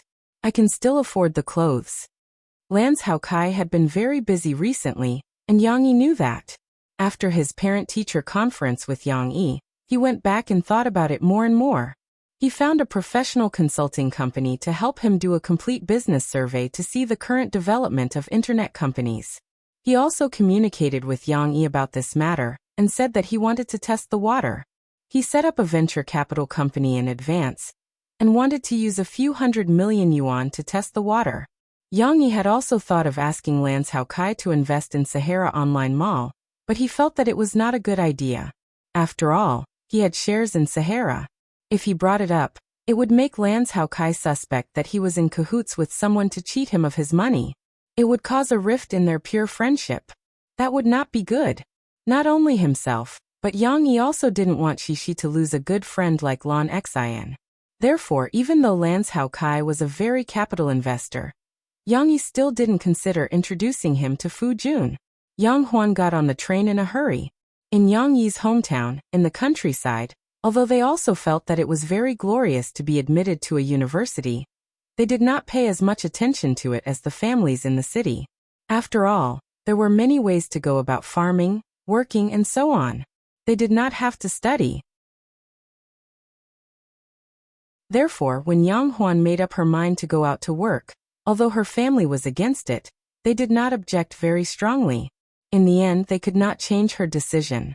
Also, instead of sending Yang Huan to work with some girls in the neighboring town in Guangdong province, and painting her face all day long, it would be better for her to go to Yang Yi. With her big brother taking care of her, there should be no big problem, right? Yang Huan left as soon as she said she would. After calling Yang Yi yesterday, Yang Huan started to pack her clothes. Yang Qing had to take Yang Huan to the city to take the train and butt-face tractor the next day. Yang Qing, who was used to being thrifty, didn't want to spend money on the phone bill. Therefore, he did not call Yang Yi before. However, as the second brother, he was generous enough to buy a sleeper ticket for Yang Huan, and sent her to the train. After sending her to the train, he called Yang Yi from a public telephone booth. Yang Huan will arrive at noon tomorrow? Yang Yi was shocked when he received Yang Qing's call. He thought he could wait for a few more days. He didn't expect his sister to come so soon. Yang Yi, who was in a panic, started to move quickly. He didn't care about other things, but he had to clean up a bedroom for Yang Huan. Yang Yi was so busy that he didn't have time to listen to Shishi's kindergarten story. He didn't have time to watch the episode of Jixin interview with Murphy. He also didn't have time to think about Shishi's question about having a younger brother or sister. You will have one in the future. Don't worry. Yang Yi rubbed his daughter's head. He turned on the TV and changed the channel for her to watch cartoons. Then he went into the bedroom prepared for Yang Huan and started to clean it. Murphy came back. When she heard the news, she complained again. Why didn't you tell me earlier? She's coming tomorrow. I didn't prepare anything. I didn't know she would come just like that. Yang Yi, that idiot, didn't call in advance. Yang Yi complained. Murphy didn't have time to deal with Yang Yi.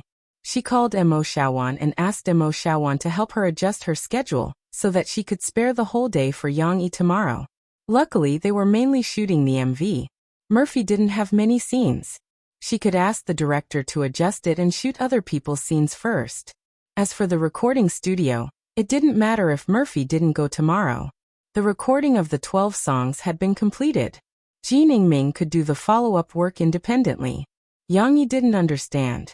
He kindly advised, if you are busy with work, you can come back tomorrow night and see her. She's just my sister. She's not a national leader. You don't have to bother so many people. Murphy rolled her eyes at him and said, because she's your sister, I have to pay more attention to her. I don't even want to talk to other people. She couldn't explain it to Yang Yi. She went into the dressing room. Because Murphy moved a lot of clothes from the Benhai area, Yang Yi prepared a room for her as a dressing room. Anyway, there were many rooms. She could do whatever she wanted. Murphy began to worry about what to wear to pick up her sister-in-law tomorrow. The next morning, it was the weekend. Guozi didn't have classes. He and Du Yuanlei agreed to go to the coffee shop to find Yang Yi. Because Yang Yi was in the shop or upstairs, Guozi was confident that he didn't call Yang Yi in advance. As a result, when he came to the coffee shop with Du Yuanlei, he only saw Ding Xiang and a few customers. Yang Yi and Shishi were nowhere to be seen.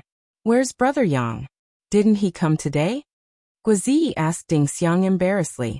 It would be embarrassing in front of Du Yuanlei if he made a mistake. Ding Xiang looked at him, and Du Yuanlei meaningfully. Her expression didn't change. She said, brother Yang won't come today. He said that he's going to the station to pick up someone. Brother Yang's sister is coming. Brother Yang's sister? Guozi didn't know about it. He had been busy filming for the past 2 days. Are you talking about the boss of this shop? The very tall boss? Du Yuanlei asked curiously. She remembered that she had seen Yang Yi before. It was when she first met Guozi. However, Guozi was too conspicuous. She didn't have a deep impression of Yang Yi. Yes, he's brother Yang, Guozi said apologetically. I'm really sorry to have made you come here for nothing. What does it matter? If I can't see him this time, I'll come again next time. Du Yuanlei didn't care. She was prepared to visit him 3 times. I'll treat you to a cup of coffee. You've worked hard. Okay. In fact, whether Guozi agreed or refused, it was the same. Du Yuanlei was already taking out the money. Her question was not a question, and she was not asking for his opinion. Du Yuanlei bought 2 cups of coffee and left with one for herself. However, Guozi stayed. Although it was a pity, knowing that Yang Yi's sister would come at noon, Guozi was interested. He wanted to see what his sister looked like.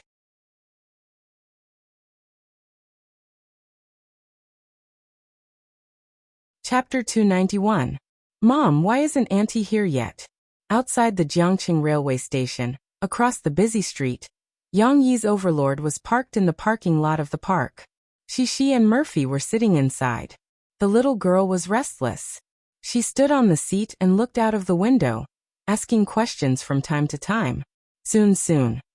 Mo Fei herself was also a little restless. In this cold winter, fine beads of sweat oozed out of her forehead. She could only comfort the little girl verbally. Yang Yi was waiting on the platform. He looked at the train slowly entering the station through the guardrail. It should be this train. Yang Yi was still a little nervous, but when he saw the car coming, he suddenly calmed down. There was no fluctuation in his heart. Just like in his previous life, his performance was much better than usual. As the passengers alighted from the train, the platform became noisy. Yang Yi stood there quietly, as if he was isolated from the world. He was the only calm scenery on the platform, but he still looked at the passing crowd. Big brother! A joyful cry pierced through the noisy crowd and drilled into Yang Yi's ears. A few men were pushed aside, and a girl with a big braid wearing a thick cotton-padded coat and carrying a snakeskin bag entered Yang Yi's sight. She was full of heroic spirit, pretty and bright, and her face was full of surprise. She waved her hand vigorously at Yang Yi. Indeed, the taller one was the bigger the target. No matter how sharp Yang Yi's eyes were, Yang Huan noticed him earlier than him. Yang Yi smiled and waved at his sister. He went up and took Yang Huan's luggage. The big snakeskin bag was heavy. Luckily, it was Yang Huan. Other girls probably couldn't carry it. Brother. Yang Huan jumped around in front of Yang Yi. She was almost 1.7 meters tall, but she was still as naughty as before. Second brother didn't want to call you in advance. I was so worried when I got on the train.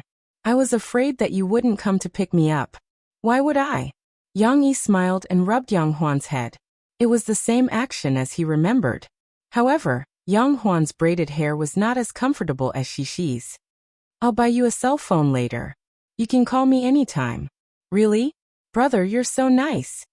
Yang Huan was surprised and said excitedly, I've been wanting a cell phone for a long time. I study in the county and many of my classmates have one.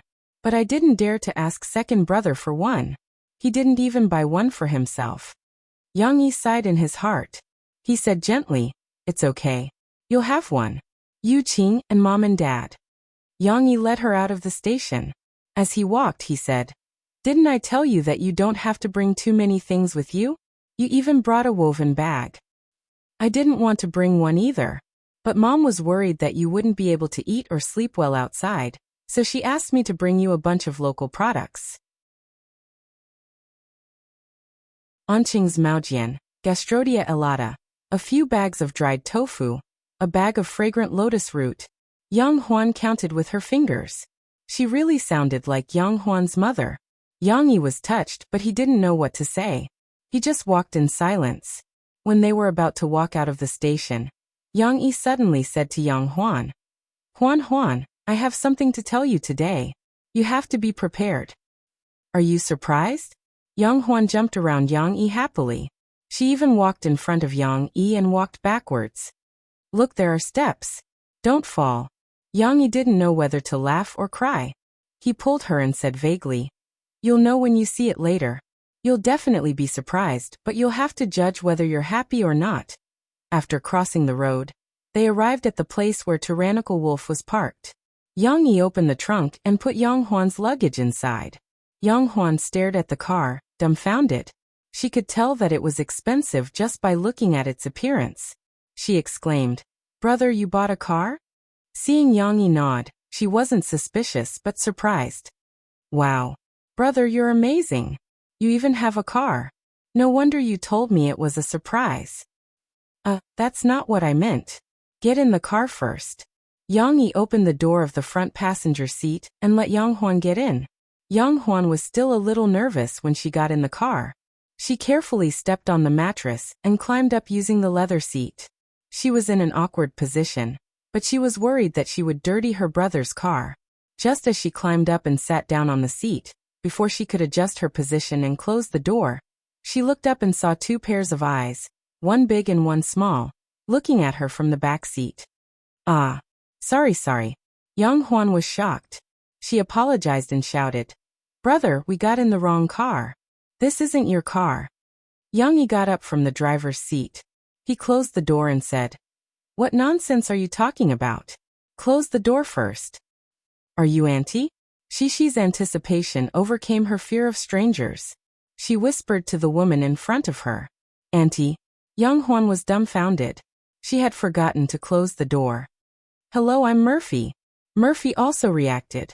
She said awkwardly, It's our first time meeting. Nice to meet you.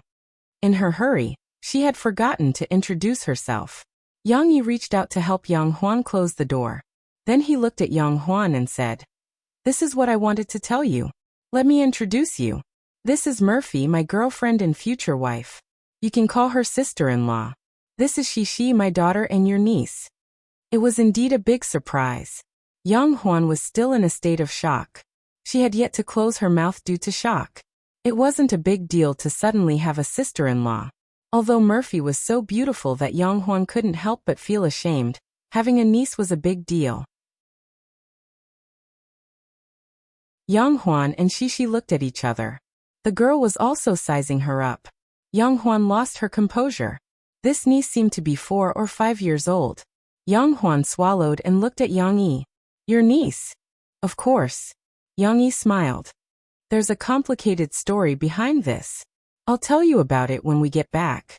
Fortunately, Yang Huan wasn't a complicated person. There was nothing to think about. Since her brother said so, then so be it.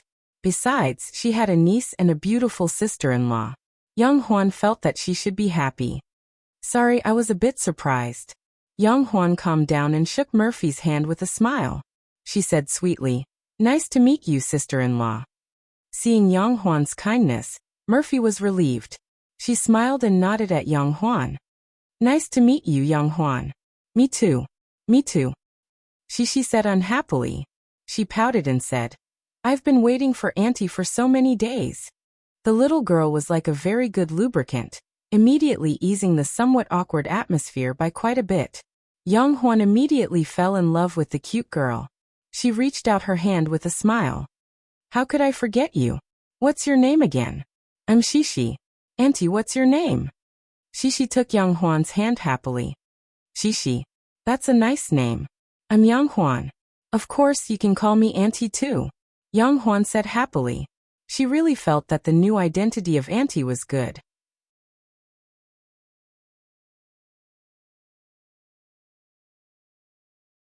Chapter 292.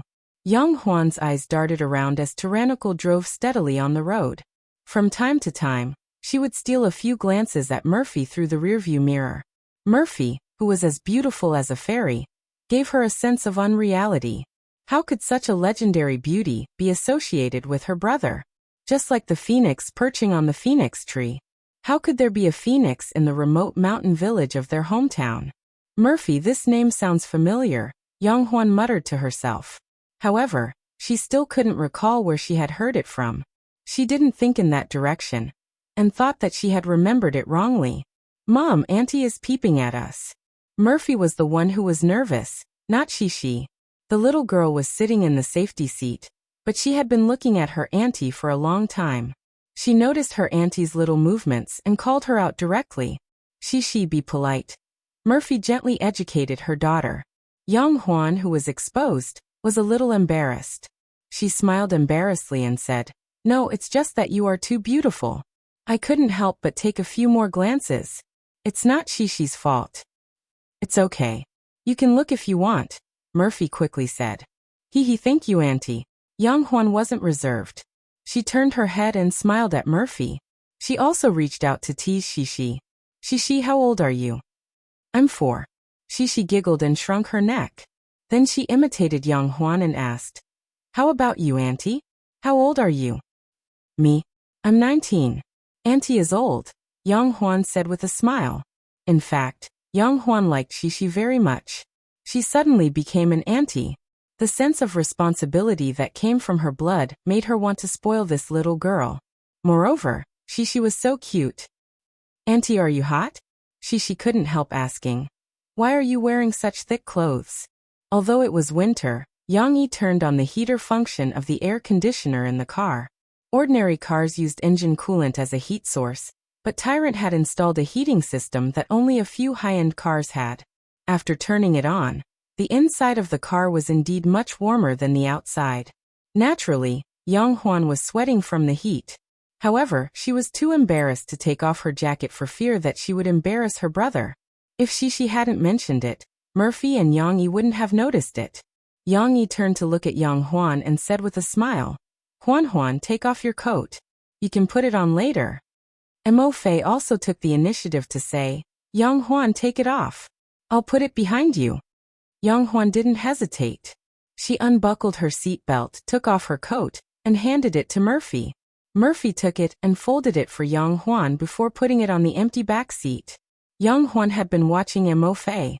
It seemed that she was watching Mo Fei's movements, but in fact, what she was really paying attention to was Mo Fei's expression. To her relief, Mo Fei didn't show any disdain for her, who looked very old-fashioned, cotton-padded jacket. Seeing Murphy fold the jacket for her seriously, Yang Huan's impression of Murphy gradually improved. Murphy turned around and saw Yang Huan's grateful eyes. She was stunned for a moment, then smiled and said, Yang Huan, your jacket may be a little hot in Jiang City. It's not so cold in Jiang City in winter. I'll take you to buy some clothes later. Okay, Yang Huan said happily. By the way, sister-in-law, you can call me Huan Huan like my brother. I'm used to my family calling me Huan Huan. It's awkward to call me Yang Huan. This was the first time Yang Huan had offered Murphy a real olive branch. Family? Murphy smiled happily. Yes, Huan Huan. Auntie, should I call you Huan Huan too? Shishi interrupted, confused. You should call me Auntie. I like it when Shishi calls me Auntie. Yang Huan made a face at Shishi. The two girls who liked to laugh laughed at each other. Time passed quickly with laughter on the way. Soon, Tyrannical Wolf drove back to Jiang City Media University. Yang Yi drove past the coffee shop and was about to park in the backyard. He pointed at the coffee shop that was still open and said, This is my coffee shop. We live upstairs. A coffee shop. Yang Huan was surprised. She had studied in a county high school, so she wasn't ignorant. She was surprised that her brother could open such a shop. Wasn't it a little too artistic? In Yang Huan's memory, Yang Yi wasn't an artistic person.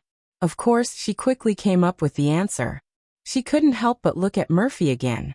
Yang Yi got out of the car and opened the door. Murphy handed the cotton-padded jacket to Yang Huan. Then she unfastened Shishi's seatbelt and pulled her out of the back seat. Yang Huan had experience this time.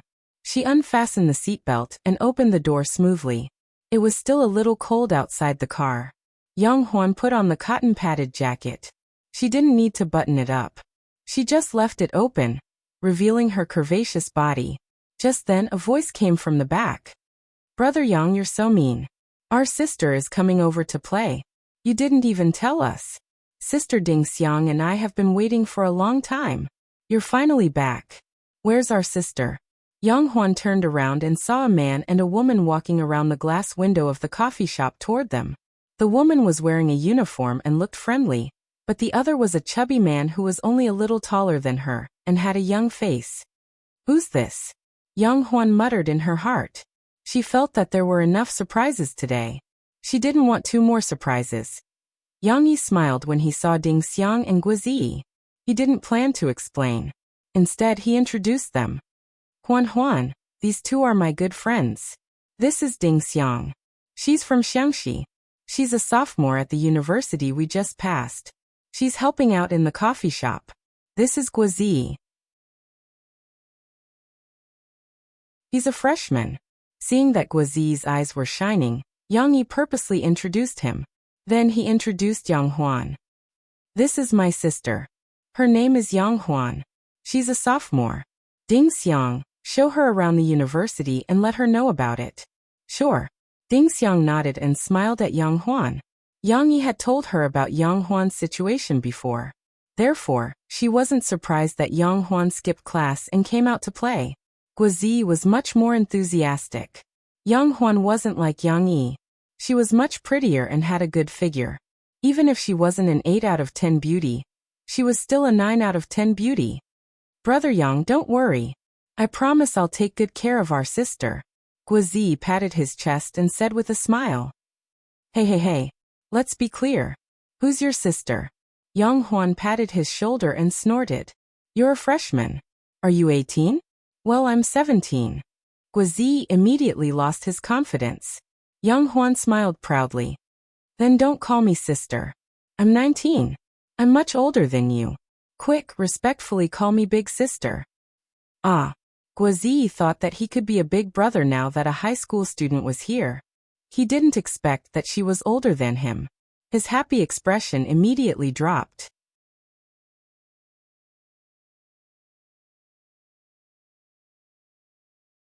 Chapter 293.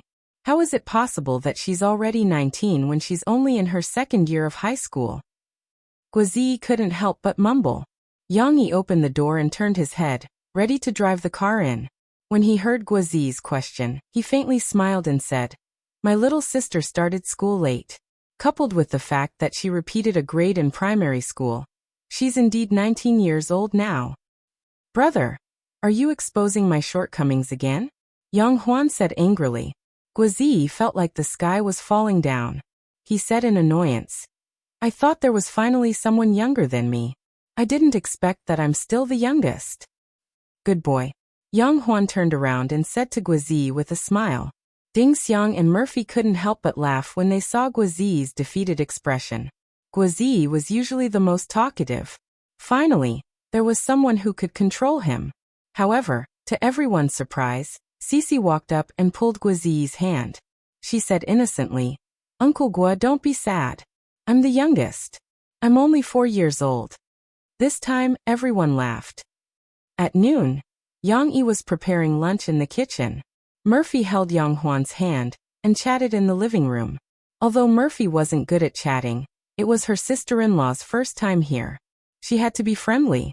However, she wasn't good at it after all.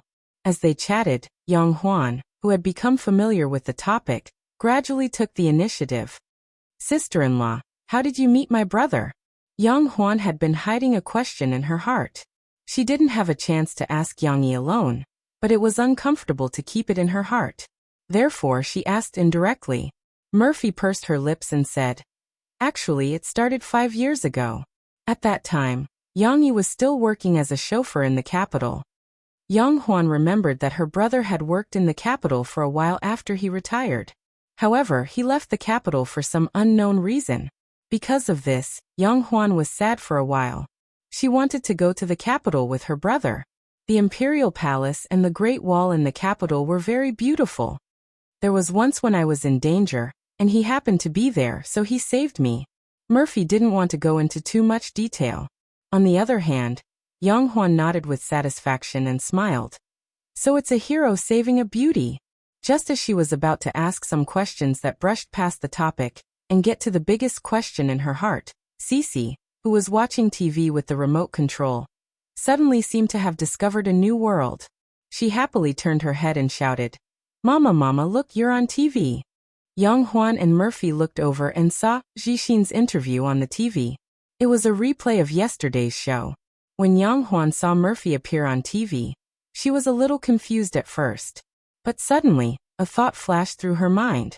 She remembered why the name Murphy was so familiar. I came across the ocean to see you. Yang Huan exclaimed.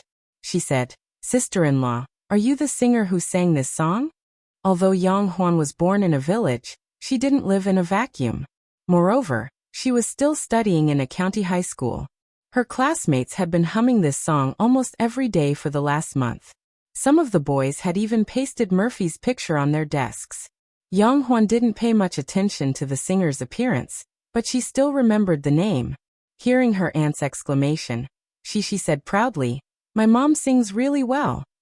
Murphy, on the other hand, didn't feel proud. She even nodded shyly. Yang Huan's expression was a little strange. There was surprise, worry, and some other indescribable emotions. Needless to say, the worry was similar to before. Murphy was already unbelievably beautiful, and now she was a superstar. Yang Huan didn't know if her brother could handle her. Although Yang Yi and Murphy had a child, there were plenty of celebrities in the entertainment industry who divorced or even cheated on their children. However, she still couldn't help but give Yang Yi a thumbs up in her heart. He saved a beauty and brought her back. Brother, you're really good at acting. On the TV, Luo Xian was asking Mo Fei about Mu Xiang. Mu Xiang wrote 12 songs for you, and it is said that almost all of them are excellent songs. Such an excellent songwriter actually refuses to appear in front of the media. Can you give a simple evaluation of him? Murphy, who was on the TV, was stunned. She then said shyly, I think Mu Xiang is a talented man. He doesn't want to appear in front of the media because he has his own career, right? Murphy revealed a little, but she was still a little shy when she praised Yang Yi. She felt that she was praising herself. After you sang Coming Across the Ocean to See You, many of your fans said that Mu Xiang is the man who understands you the best. What do you think of that? Luo Xian was still trying to stir up trouble. Murphy was very straightforward. She had already merged Yang Yi and Mu Xiang together, She nodded subconsciously. That's right. Oh, the audience felt that they had heard something incredible. They all cheered. Only then did Mo Fei realize that she had said before that Mu Xiang's song was not written for her. Now that she had said that, it would cause misunderstandings. She quickly explained. What I mean is that Mr. Mu Xiang knows me very well in music. Although he didn't write the song for me, it's very suitable for me to sing. That's why he gave it to me. She didn't know why, but when Mo Fei saw it on TV, she felt that her explanation was a little too obvious. Murphy subconsciously glanced at Yang Huan, who was watching the TV. She explained to her softly, Mu Xiang is actually Yang Yi. Huh? Yang Huan was confused. Murphy told her that Yang Yi had written the song for her. She also explained that Yang Yi had used this name because he didn't want to show his face in public. Wait, my brother knows how to write songs. Yang Huan wasn't interested in the latter part. However, Murphy had truly confused her. Yeah, he knows how to. And he's very good at it. He's good at composing songs and playing many instruments. Murphy said with admiration. But I've never seen him write a song before. Yang Huan was confused. That's because Yang Yi signed a confidentiality agreement when he was in the army. There were many things that he couldn't tell his family. The confidentiality period has just passed, Murphy explained to Yang Huan. Yang Huan was enlightened. Although she still found it hard to believe, she could accept the reason. After all, ever since Yang Yi joined the army, he didn't spend much time at home. When he was in the army, he rarely came back home. After he retired, even when he went home for the spring festival, he came and went in a hurry. If it weren't for Yang Huan's lively nature and the fact that she had been sticking to her brother, Yang Yi, since she was young, she might have been estranged from Yang Yi. Sister-in-law, I have a question for you. I hope you don't mind. Yang Huan felt that her brother was getting more and more mysterious. If she didn't ask the question now, she might really die of boredom. Go ahead. I won't mind. Murphy's heart skipped a beat. She thought that she had done something wrong. Yang Huan pointed at Shishi, who was watching the TV attentively. She lowered her voice and said, Isn't Shishi already 4 years old? My brother didn't tell his family about Shishi when he came home. Why did he hide it from his family? No matter what the reason is, he should at least tell his family that he's pregnant. You don't know how worried my parents are about my brother's marriage. They've been hoping that they can have a grandson soon. If my brother goes home alone during the spring festival, my family will probably arrange a blind date for him, just like my second brother. Yang Huan complained.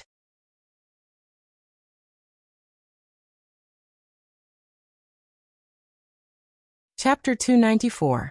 Hearing Yang Huan's question, Murphy could not help but feel nervous. This was what she was most worried about. Although she was prepared to be honest, she did not know if Yang Huan could accept it. However, since they were talking about this, she could not talk about it in front of Shishi. Murphy pulled Yang Huan to the dining room. After hesitating for a while, she whispered to her, Actually, this is all my fault. When I gave birth to Shishi, I was abroad, so I did not think about contacting Yang Yi. Of course, I did not have Yang Yi's contact information either. Murphy told Yang Huan about how she had stayed abroad until Shishi was 3 years old. Then, she told her about how she met Yang Yi again after she came back, and how they gradually developed their current relationship. Murphy bit her lower lip and looked at Yang Huan. So all these years, Yang Yi did not deliberately hide it from you. It was because he did not know that he had a child. So don't blame him. If you want to blame someone, blame me. What nonsense are you talking about?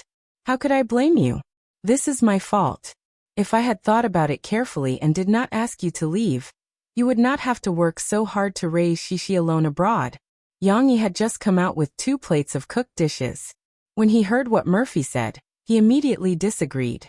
How could you let a woman take the blame for something like this? Wait, brother, sister-in-law. How did you two get together back then? Why don't you even have his contact information? Hearing Murphy's statement, Yang Huan vaguely felt that she had missed something. At that time, Yang Yi looked embarrassed. It was that time when Yang Yi saved me. We did that. Murphy was anxious to explain, but she blushed as she spoke. Well, that refers to having sex. Yang Yi tried to explain, but Murphy secretly kicked him. Something like that. The next day, we separated and decided not to see each other again. We also decided not to mention it again. And then she got pregnant. How could Yang Huan not understand this? She was already 19 years old, not a primary school student. She had a strange look on her face as she tried to hold back her laughter. Murphy nodded gently. Fine. So that's the reason. Yang Yi and Murphy let out a sigh of relief when they saw that Yang Huan seemed to have let it go. However, no one knew what Yang Huan was thinking. She was secretly happy and felt sorry for Yang Yi. This big brother is really in his 30s. He doesn't make a name for himself, but when he does, he amazes everyone. Not only did he drive a big car, but he also found a celebrity wife. What's even more amazing is that the hero saves the damsel in distress, sleeps with her, and even has a child with her. This plot is just like a novel. It was not just a novel. Yang Huan even felt that the CEO novels and sweet doting novels that the girls in her class read were not as bizarre and exciting as this. Of course, she was still excited for Yang Yi. Her big brother had turned the tables. Seeing that Yang Huan had accepted the truth, Murphy felt relieved. She decided to work harder and buy more things for her sister-in-law. In Mo Xiaozhuan's words, she wanted to bribe her sister-in-law so that she could build a relationship with Yang Yi's parents through her. Yang Yi also had something to say to Yang Huan in private.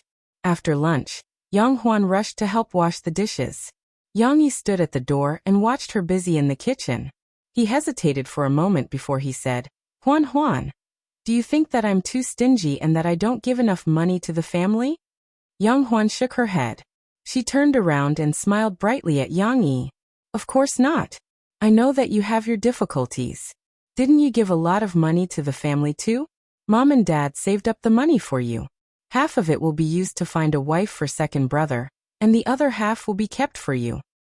God is so pitiful. I have no rights as a daughter. They don't even want to give me money as a dowry. Sob. Yang Huan pretended to be pitiful and rubbed his eyes from afar. Yang Yi was baffled and asked, You know what difficulties I'm facing? You don't have to leave the money for me. Spend it all. The house needs to be renovated. I'll send more money home in the future. Of course you have a share. Big brother. We're a family. Don't be so courteous. Yang Huan turned around and looked outside. Then, she pulled Yang Yi into the kitchen and closed the door. She looked up at Yang Yi, who was confused, and scolded him softly. Did sister-in-law give you the money?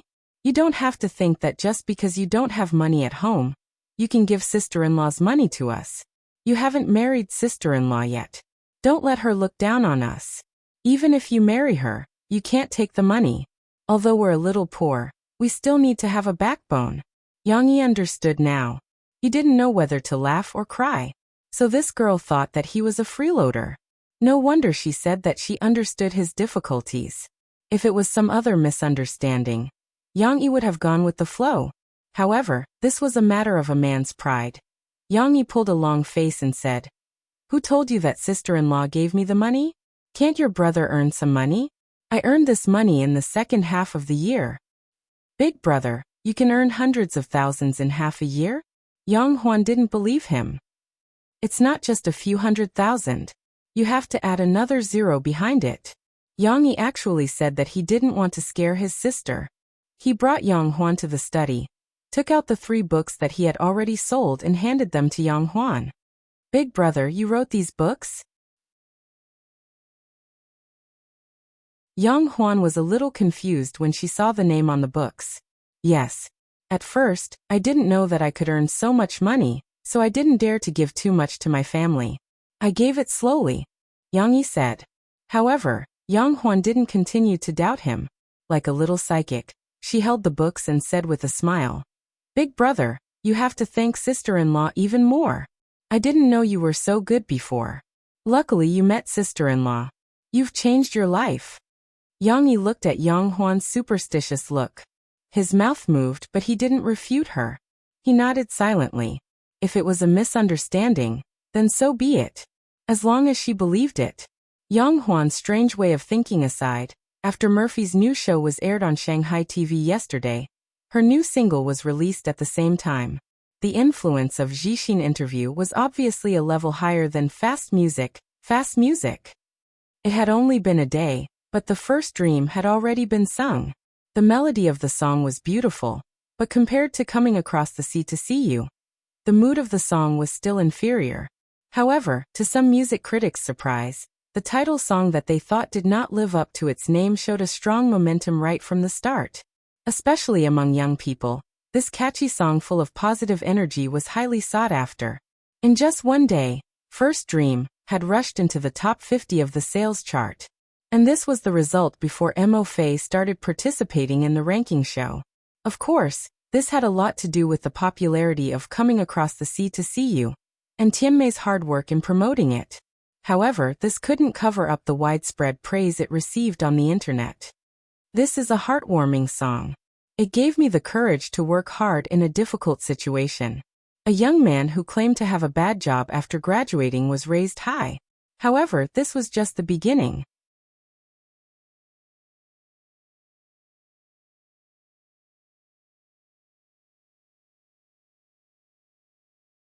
Chapter 295.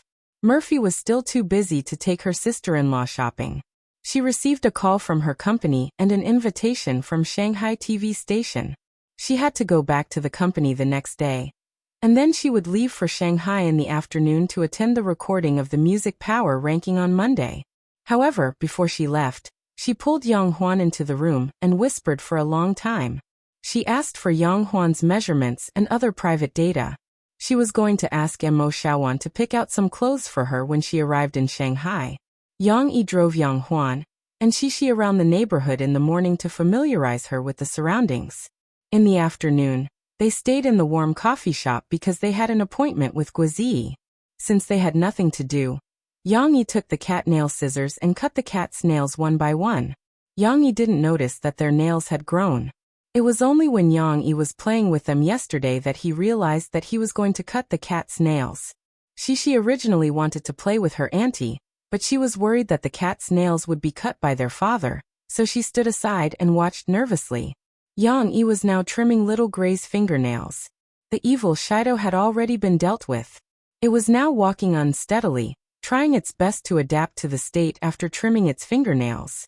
Little Gray wanted to escape when it saw that the situation was not good, but in the end, it was caught by the poop picker. Yang Yi clamped Little Gray between his legs. Unable to struggle free, Little Gray's face was filled with panic and fear as it meowed and begged for mercy. Cece, who was standing at the side, watched as her father pulled up one of Little Gray's claws and gently pressed it with his thumb and index finger, fully exposing Little Gray's nails. The little girl worriedly said, "Papa, can you not use too much strength? Xiao Gray will hurt." Xiao Gray didn't do anything wrong. Yang Yi turned to look at the sad little girl and said with a smile, "Daddy is cutting its nails, not punishing it." Shishi, do you know that kittens' nails are too long? It's also a kind of harm to themselves. For example, when they play, their nails will get stuck on the curtains or the carpet. It's very dangerous. Shishi nodded in confusion. All right then. Be careful, Papa. Little Gray will hurt. In fact, just like humans, as long as you control the length of your nails, you won't hurt them. If one looked closely, the cat's nails were divided into two parts. One part was white, and the other part was connected to the body. It was pink and there were many nerves and blood vessels in it. Therefore, if one were to cut it, they could only cut off the white part. While Yang Yi and Shishi were cutting the nails of the kittens, Yang Huan, who was not very interested in cats, chatted with Ding Xiang. Of course, she didn't want to disturb Ding Xiang's work. When there were guests, she didn't stay idle. She helped Ding Xiang wash the cups, record the bill, and do other things that she could. Sister Ding Xiang, I didn't know your family was like this. Compared to you, our family is much happier. Although we are very poor, at least we have parents, Yang Huan said with emotion. Under Yang Huan's relentless questioning, Ding Xiang couldn't resist and told her family background. She didn't tell Yang Yi in detail. Only Guizi knew a little about it. Then I have to ask my brother to give you a higher salary. You see, he's now a hands-off boss. He's letting you do everything. Yang Huan defended Ding Xiang. Don't, Huan Huan. It's not like that. Brother Yang has already taken good care of me. I don't have to attend classes or exams. Brother Yang also gives me a high salary, Ding Xiang explained quickly. How much? Yang Huan was curious. Ding Xiang blushed and told her the specific number shyly. So much. Yang Huan was surprised, but she didn't think that Ding Xiang was not worth it. She said with a smile, Sister Ding Xiang, teach me how to make coffee. I found that working in my brother's shop is much more cost-effective than working outside. My classmates only earn 2,000 to 3,000 yuan a month. But don't worry, I won't steal your job. Yang Huan was worried that Ding Xiang would think too much. She took Ding Xiang's hand and murmured, My brother is so nice. He will definitely be willing to hire us to work together. Guozi came with his director, Senior Du. Maybe it was because Guozi had told Du Yuanlei about Yang Yi's great achievements, but she still acted respectfully and handed her script to Yang Yi with both hands. Let me take a look at your script first. Yang Yi smiled at Du Yuanlei and said, But I have a question that I want to confirm with you in advance. Do you want me to modify your script based on the original? Or do you want me to use your ideas to rewrite the story? Du Yuanlei was more inclined to the former. After all, it was her own work. But after this period of shooting, she began to lose confidence in her script little by little. So she gritted her teeth and said, Both are fine. Ms. Yang, please give us the best suggestion after you read the script. Wait a minute. Yang Yi asked her to sit opposite him, and began to read her script. At this time, Yang Huan came over with a cup of coffee and handed it to Du Yuanlei. She smiled and said, Please enjoy. Where is mine? Guozi shouted. Yang Huan rolled her eyes. I'm not serving you. If you want to drink, go get it yourself. Guozi followed her helplessly. Yang Yi's sister, you can't take revenge on him. Isn't it just calling you little sister? Guozi couldn't bring himself to call a girl who was only in her second year of high school sister. So he had been skirting the line. Humph. Yang Huan ignored him and walked to Ding Xiang, swaying her ponytail. Yang Huan had already untied her big braid. In fact, it was Yang Huan's mother who had tied it for her. In Yang Huan's mother's opinion, a girl with such a hairstyle looked more dignified and beautiful. However, Yang Huan had experienced the strange looks of others along the way, so she knew that people outside had different aesthetic standards. So after chatting with Murphy for a while yesterday, she changed her hairstyle under Murphy's persuasion. Murphy also wanted to take her to get a perm and hair treatment, but Yang Huan couldn't accept it for the time being. Ding Xiang saw Guozi coming over and serving him coffee. Guozi immediately flattered her happily. Sister Ding Xiang is the best. Yang Yi's sister. Guozi didn't go back.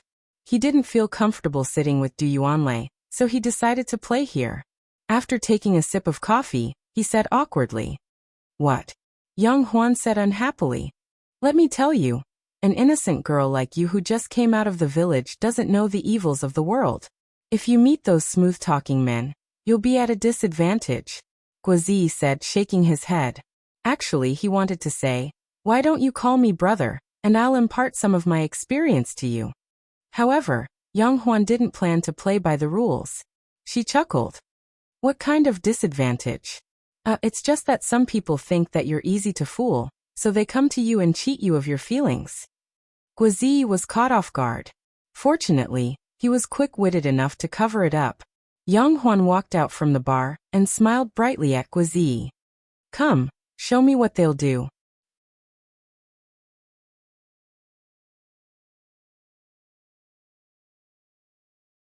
Chapter 296. Guozi was dumbfounded. He quickly explained.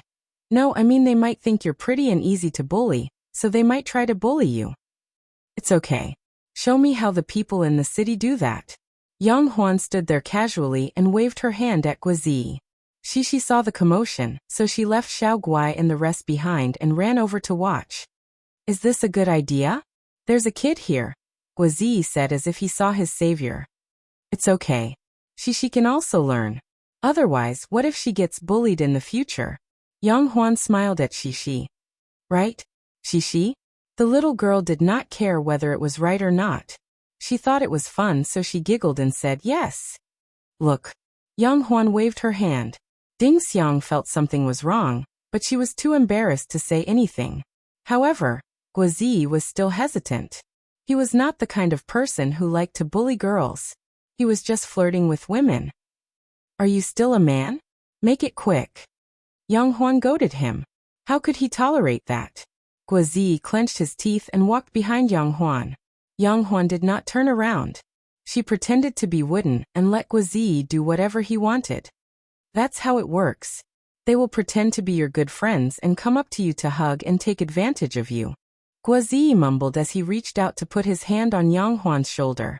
Guozi swore that he was being a gentleman. He only touched Yang Huan's clothes with his palm. Yang Huan did have a great figure from the back. However, before he could finish his sentence, Yang Huan grabbed his hand.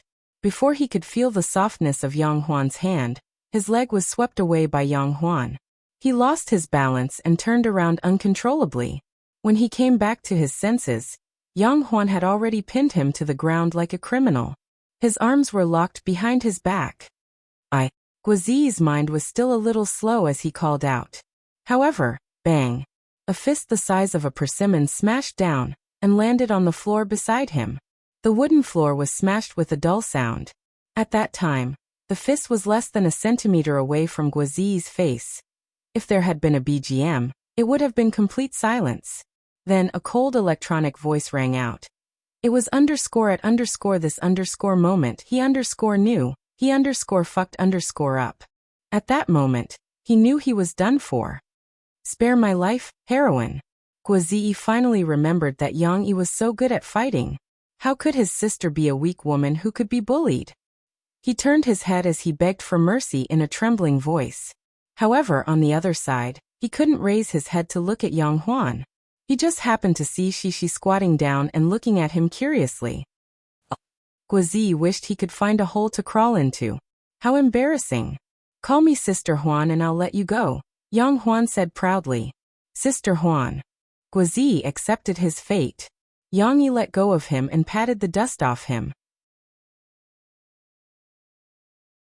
Actually, she didn't do that because Yang Yi and Ding Xiang were very hygienic. Little Gua, Sister Huan will take care of you in the future, Yang Huan said with a smile. It was the first time she had a follower.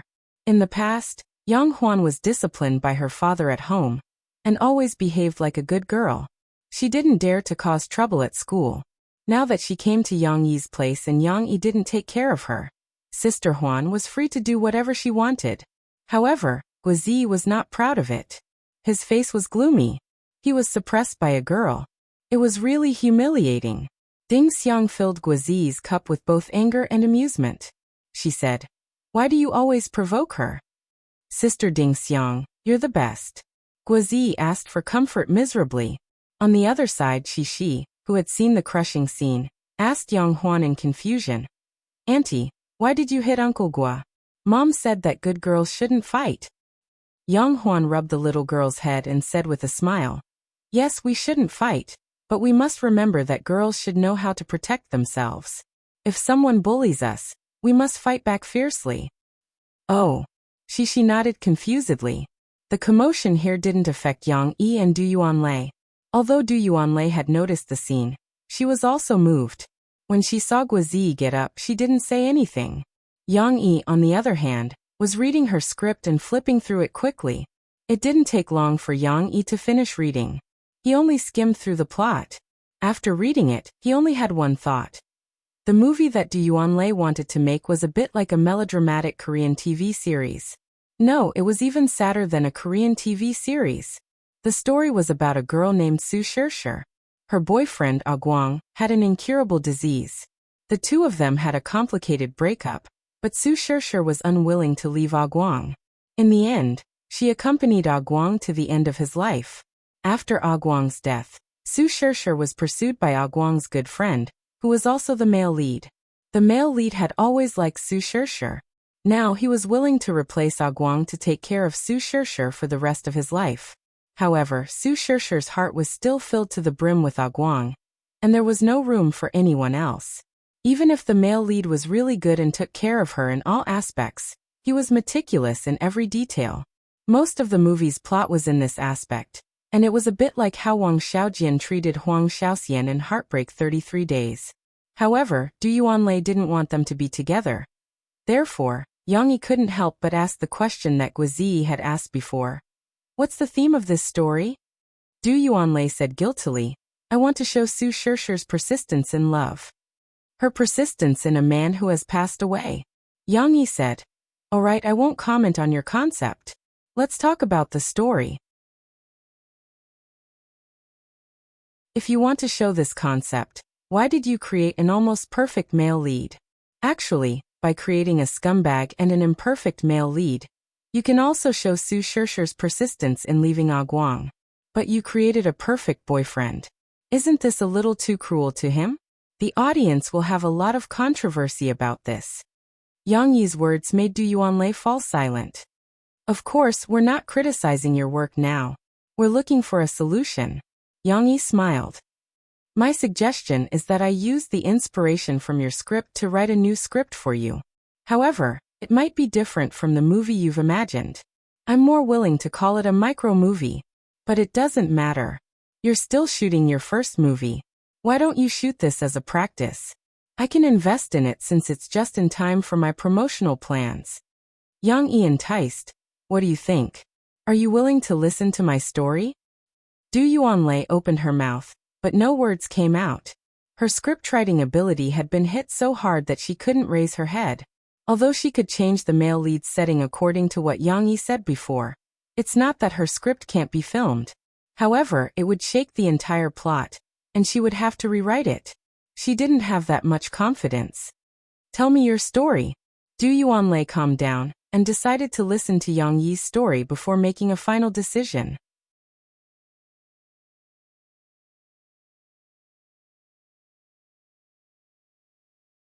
Chapter 297. Let me explain first. The micro-movie I'm talking about is a short movie, about 10 to 60 minutes in length.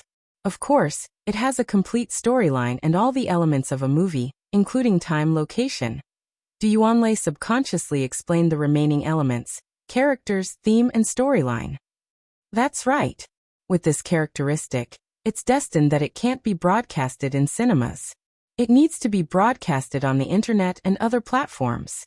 It can be said that it's a new product in the internet age. Yang Yi nodded his head in praise. I happen to be working on a social media website, and I want to hold a micro-movie competition to promote it. Of course, I don't want you to win an award, but I want you to help me shoot a micro-movie and use it as a reference. If you're willing to shoot it, I'll invest all the money you need for the shoot, and I'll also pay everyone including you. What Yang Yi wanted to promote was naturally micro-broadcasting. Now that micro-broadcasting had been promoted by celebrities, there were close to 10 million registered users.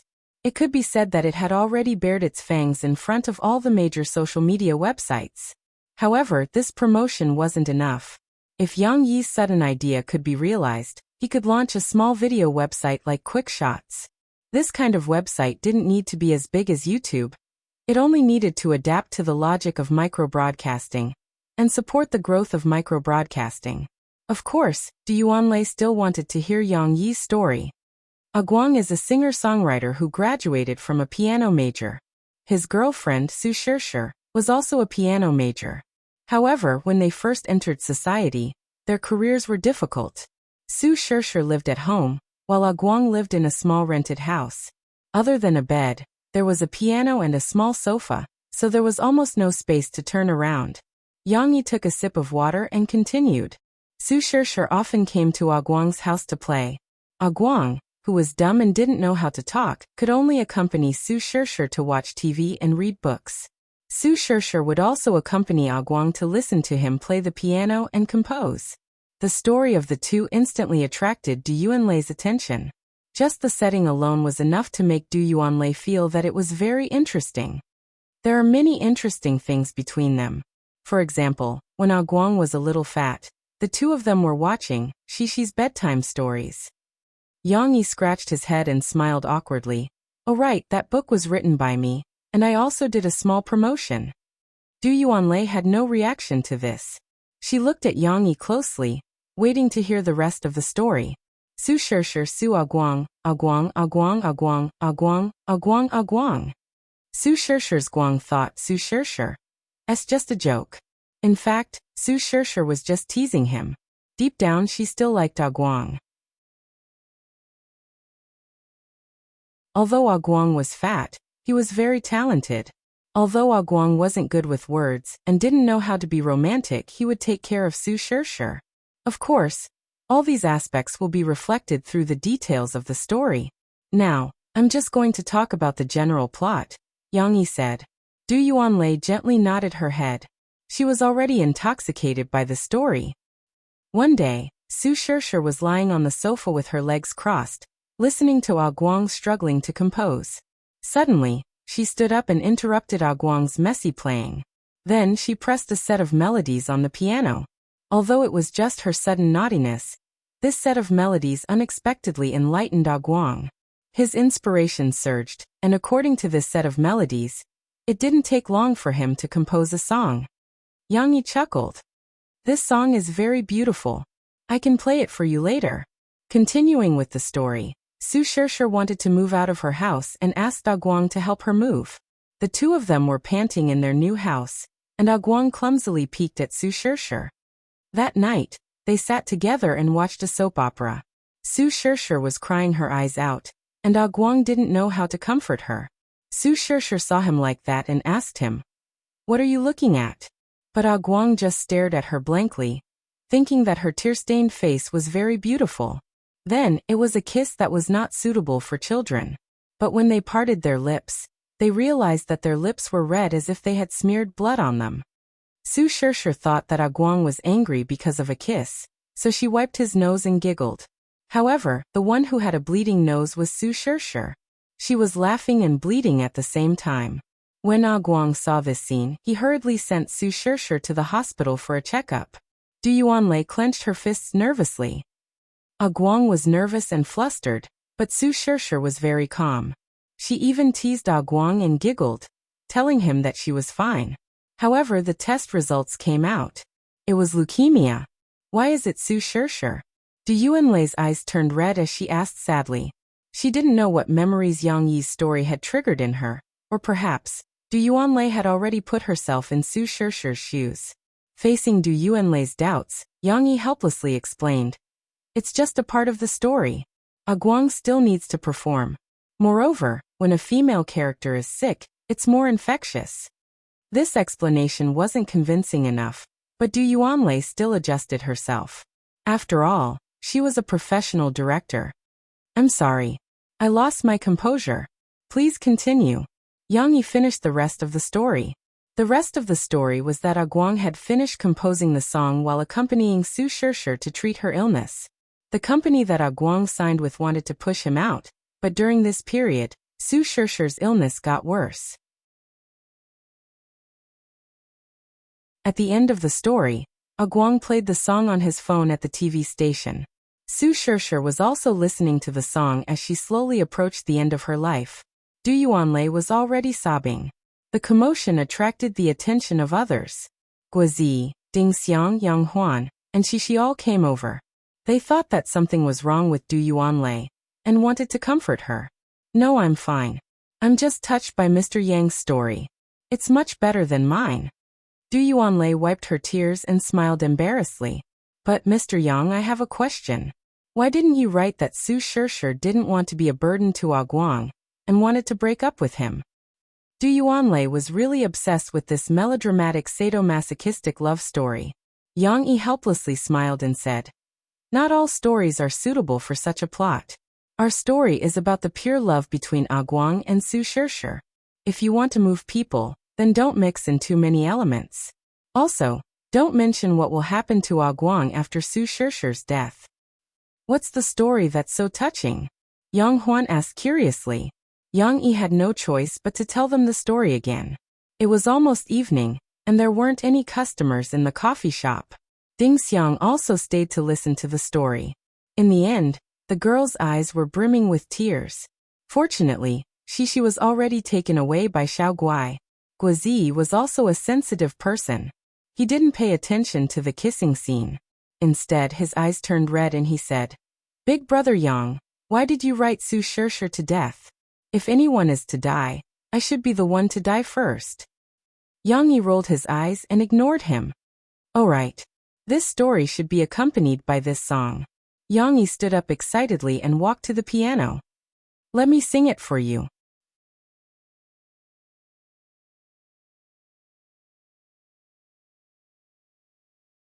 Chapter 298. That's right. There's a song too. When they were listening to Yang Yi's story, they were so engrossed in the sad ending of Su Shishir and Ah Guang that they forgot about the song. Yang Yi sat in front of the piano while the others surrounded Yang Yi. Du Yuanlei and Guozi stood on either side of him while Yang Huan and her sister Ding Xiang stood in the middle, hand in hand. It was Yang Huan's first time seeing Yang Yi play the piano. She thought of what Murphy said yesterday, and became even more excited. She wanted to know how good her big brother was. Papa is going to play the piano again. She was sitting on the floor in a corner of the cafe. Little Guai was lying in her arms lazily as she stroked its fur. It was so comfortable that it closed its eyes. Little Guai, let's sit here and watch Papa play the piano, okay? She talked to Little Guai as if she was playing house. She was so happy that her eyes narrowed. Hearing its name, Little Guai raised its head and looked at its little master in confusion. However, when it saw that Shishi's attention was not on it, it lay down again. Yang Yi played the prelude softly, which was the part that Su Shishir played for Ah Guang. The rhythm was slow, but every part was played with great force. Du Yuanlei and the others' hearts trembled. It was so sad from the beginning. It's so good. Yang Huan looked at Yang Yi's skillful playing, and was so surprised that she could not close her mouth. The prelude was short. Yang Yi played the piano softly and hummed affectionately. I don't know how long it has been since I heard you tell me your favorite story. Why was the first sentence so heart-wrenching? Although it was nice to hear, Du Yuanlei couldn't help but tear up when she thought of the story Yang Yi had just told her, and Su Shishir who was lying on the hospital bed and gradually letting go of her hand. Maybe you won't understand, but ever since you said you loved me, my sky and the stars have lit up. The lyrics were beautiful, but the story was too sad. Yang Yi succeeded in making Ding Xiang cry. Guozi wasn't any better. Although the little fatty didn't cry like a girl, his eyes were also red as he handed tissues to Ding Xiang and the others. You have to believe that we'll be like those fairy tales where happiness and happiness are our endings. We'll write our endings together. Yang Huan did not care how well her brother sang the last line. She could not help but feel sad for Su Shishir's condition in the story. Brother, why don't you write that Su Shishir's leukemia has been cured? With the medical technology now, perhaps she can be saved. Su Shishir's death is too pitiful. Yang Yi complained after Yang Huan finished singing. Yang Yi retracted his hand and smiled bitterly. Huan, stop fooling around. This isn't a fairy tale. After they calmed down, Yang Yi continued to talk to Du Yuanlei about the short film. What do you think of the story?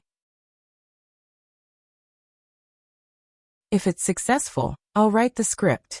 Then, apart from the money you need to invest in the film, I'll also give you 100,000 yuan as a salary. I want to be in this film, Du Yuanlei said firmly. But I hope to have the rights to produce it independently. I don't need a salary, but whether it's the casting or the filming process. Du Yuanlei hesitated for a moment before she continued. You can make suggestions, but I hope that I have the right to make the decision. Yang Yi smiled. Of course, that's not a problem. I'm not interested in these things. At most, I'll go and watch the show and watch the process of you making a movie. I won't criticize your work. He always believed that professional work should be left to professionals, and he naturally wouldn't do anything that was annoying. But the male lead has to be Guozi, right? After all, he's still the same old Ah Guang. Yang Yi finally thought of little fatty. Of course. Guozi's acting is pretty good. Furthermore, isn't there a line in your song, "You can't be my prince"? His fatness just so happens to form a sharp contrast, and only then can the self-deprecating meaning of this sentence be reflected. Although Du Yuanlei was deeply touched, she listened attentively to Yang Yi's description, and remembered all the details in her heart.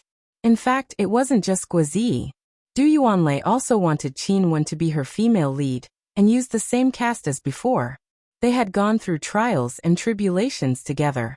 Now that they were rich and powerful, Du Yuanlei couldn't turn her back on her. Yang Yi nodded and said with a smile, "Okay, that's all for today. I'll write the script for you as soon as possible. Then you can give me a rough budget, including the salary of the actors and you. Don't say no. Help me shoot it as soon as possible. It's more important than anything else." Du Yuanlei was stunned and didn't refuse. She nodded gently. Just as Du Yuanlei packed up and was about to leave, Yang Yi stopped her. "By the way, there's one more thing. Change the name of the movie. Love's Alley is not good. Then what should we call it? Let's call it Fairy Tale." After the song. After Du Yuanlei left, Yang Huan ran over with a smile and pestered Yang Yi. "Brother, can you promise me one thing?" "What?" "Promise me first." Yang Huan shook Yang Yi's arm and shouted. She was more than 10 years older than her two brothers. Psychologically, they were almost a generation apart. She had been acting like a spoiled child since she was young. Yang Yi didn't know what to do with her. Okay. I promise you. Tell me. I want to work in your shop. As for the salary, well, not too much. Just a little less than Sister Ding Xiang's. Yang Huan held back her laughter. After all, she's an old employee. Yang Yi was speechless. "What do you mean by work? Did I ask you to come here to work?"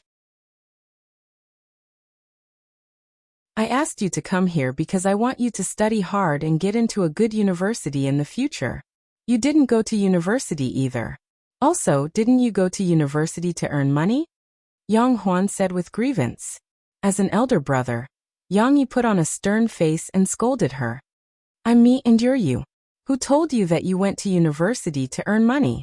Going to university is for you to shape a good worldview, for you to have a good foundation of knowledge, and for you to have excellent connections." Yang Yi couldn't help but sigh. "I opened a coffee shop behind the university. When I see the university students, I envy them and feel sorry that I didn't have such a carefree time. I'm old now, and I can't go back to the past. But you're different. I don't want you to have regrets like I did." Yang Huan rolled her eyes and said, "But if you ask me to go back to university now, I can't stay there. Why don't you let me stay here? I can help you and also learn from Sister Ding Xiang. Sister Ding Xiang's grades are very good. Besides, isn't there a film academy here? I can learn from Xiaogua and go directly to the film academy. Anyway, if I pass the art exam, I can go to university even if I don't score well in the National College entrance examination," Yang Huan said with a smile. "This way, you and your parents will be happy. Anyway, you'll go to university." This guy was really good at talking. "You want to take the art exam?" Yang Yi frowned and looked at Yang Huan. "Do you know what acting is?" "I know. Brother, I've seen movies before." Yang Huan curled her lips. "I've seen movies in the county town. And there will be a screening team in the village to show us movies." She was quick-witted and immediately found a reason. "Think about it. I can look for Xiaogua or that Sister Lei to teach me. After a year, I'll definitely be able to improve my acting skills. Besides, I also know martial arts, so that's an advantage. There are very few female martial arts actors." Yang Yi was really convinced by her. He didn't want to interfere too much with Yang Huan's choice, as long as she didn't go astray. Okay. Let me stay. I don't want to go back." Yang Huan shook Yang Yi's hand and acted like a spoiled child. All right. Yang Yi nodded helplessly. "But I have a condition. You must study hard in the cultural courses. You can't neglect it just because of the art exam." "I know. I'll ask Sister Ding Xiang for advice." Yang Huan ran away with a smile, and went to tell Ding Xiang the good news. Yang Yi looked at her back and shook his head helplessly. It seemed that he had to find someone to help transfer her to Jiang City. Who should he find? You're tuning in to the Earbook Haven YouTube channel. Don't forget to subscribe and join us on this journey to catch the most captivating stories.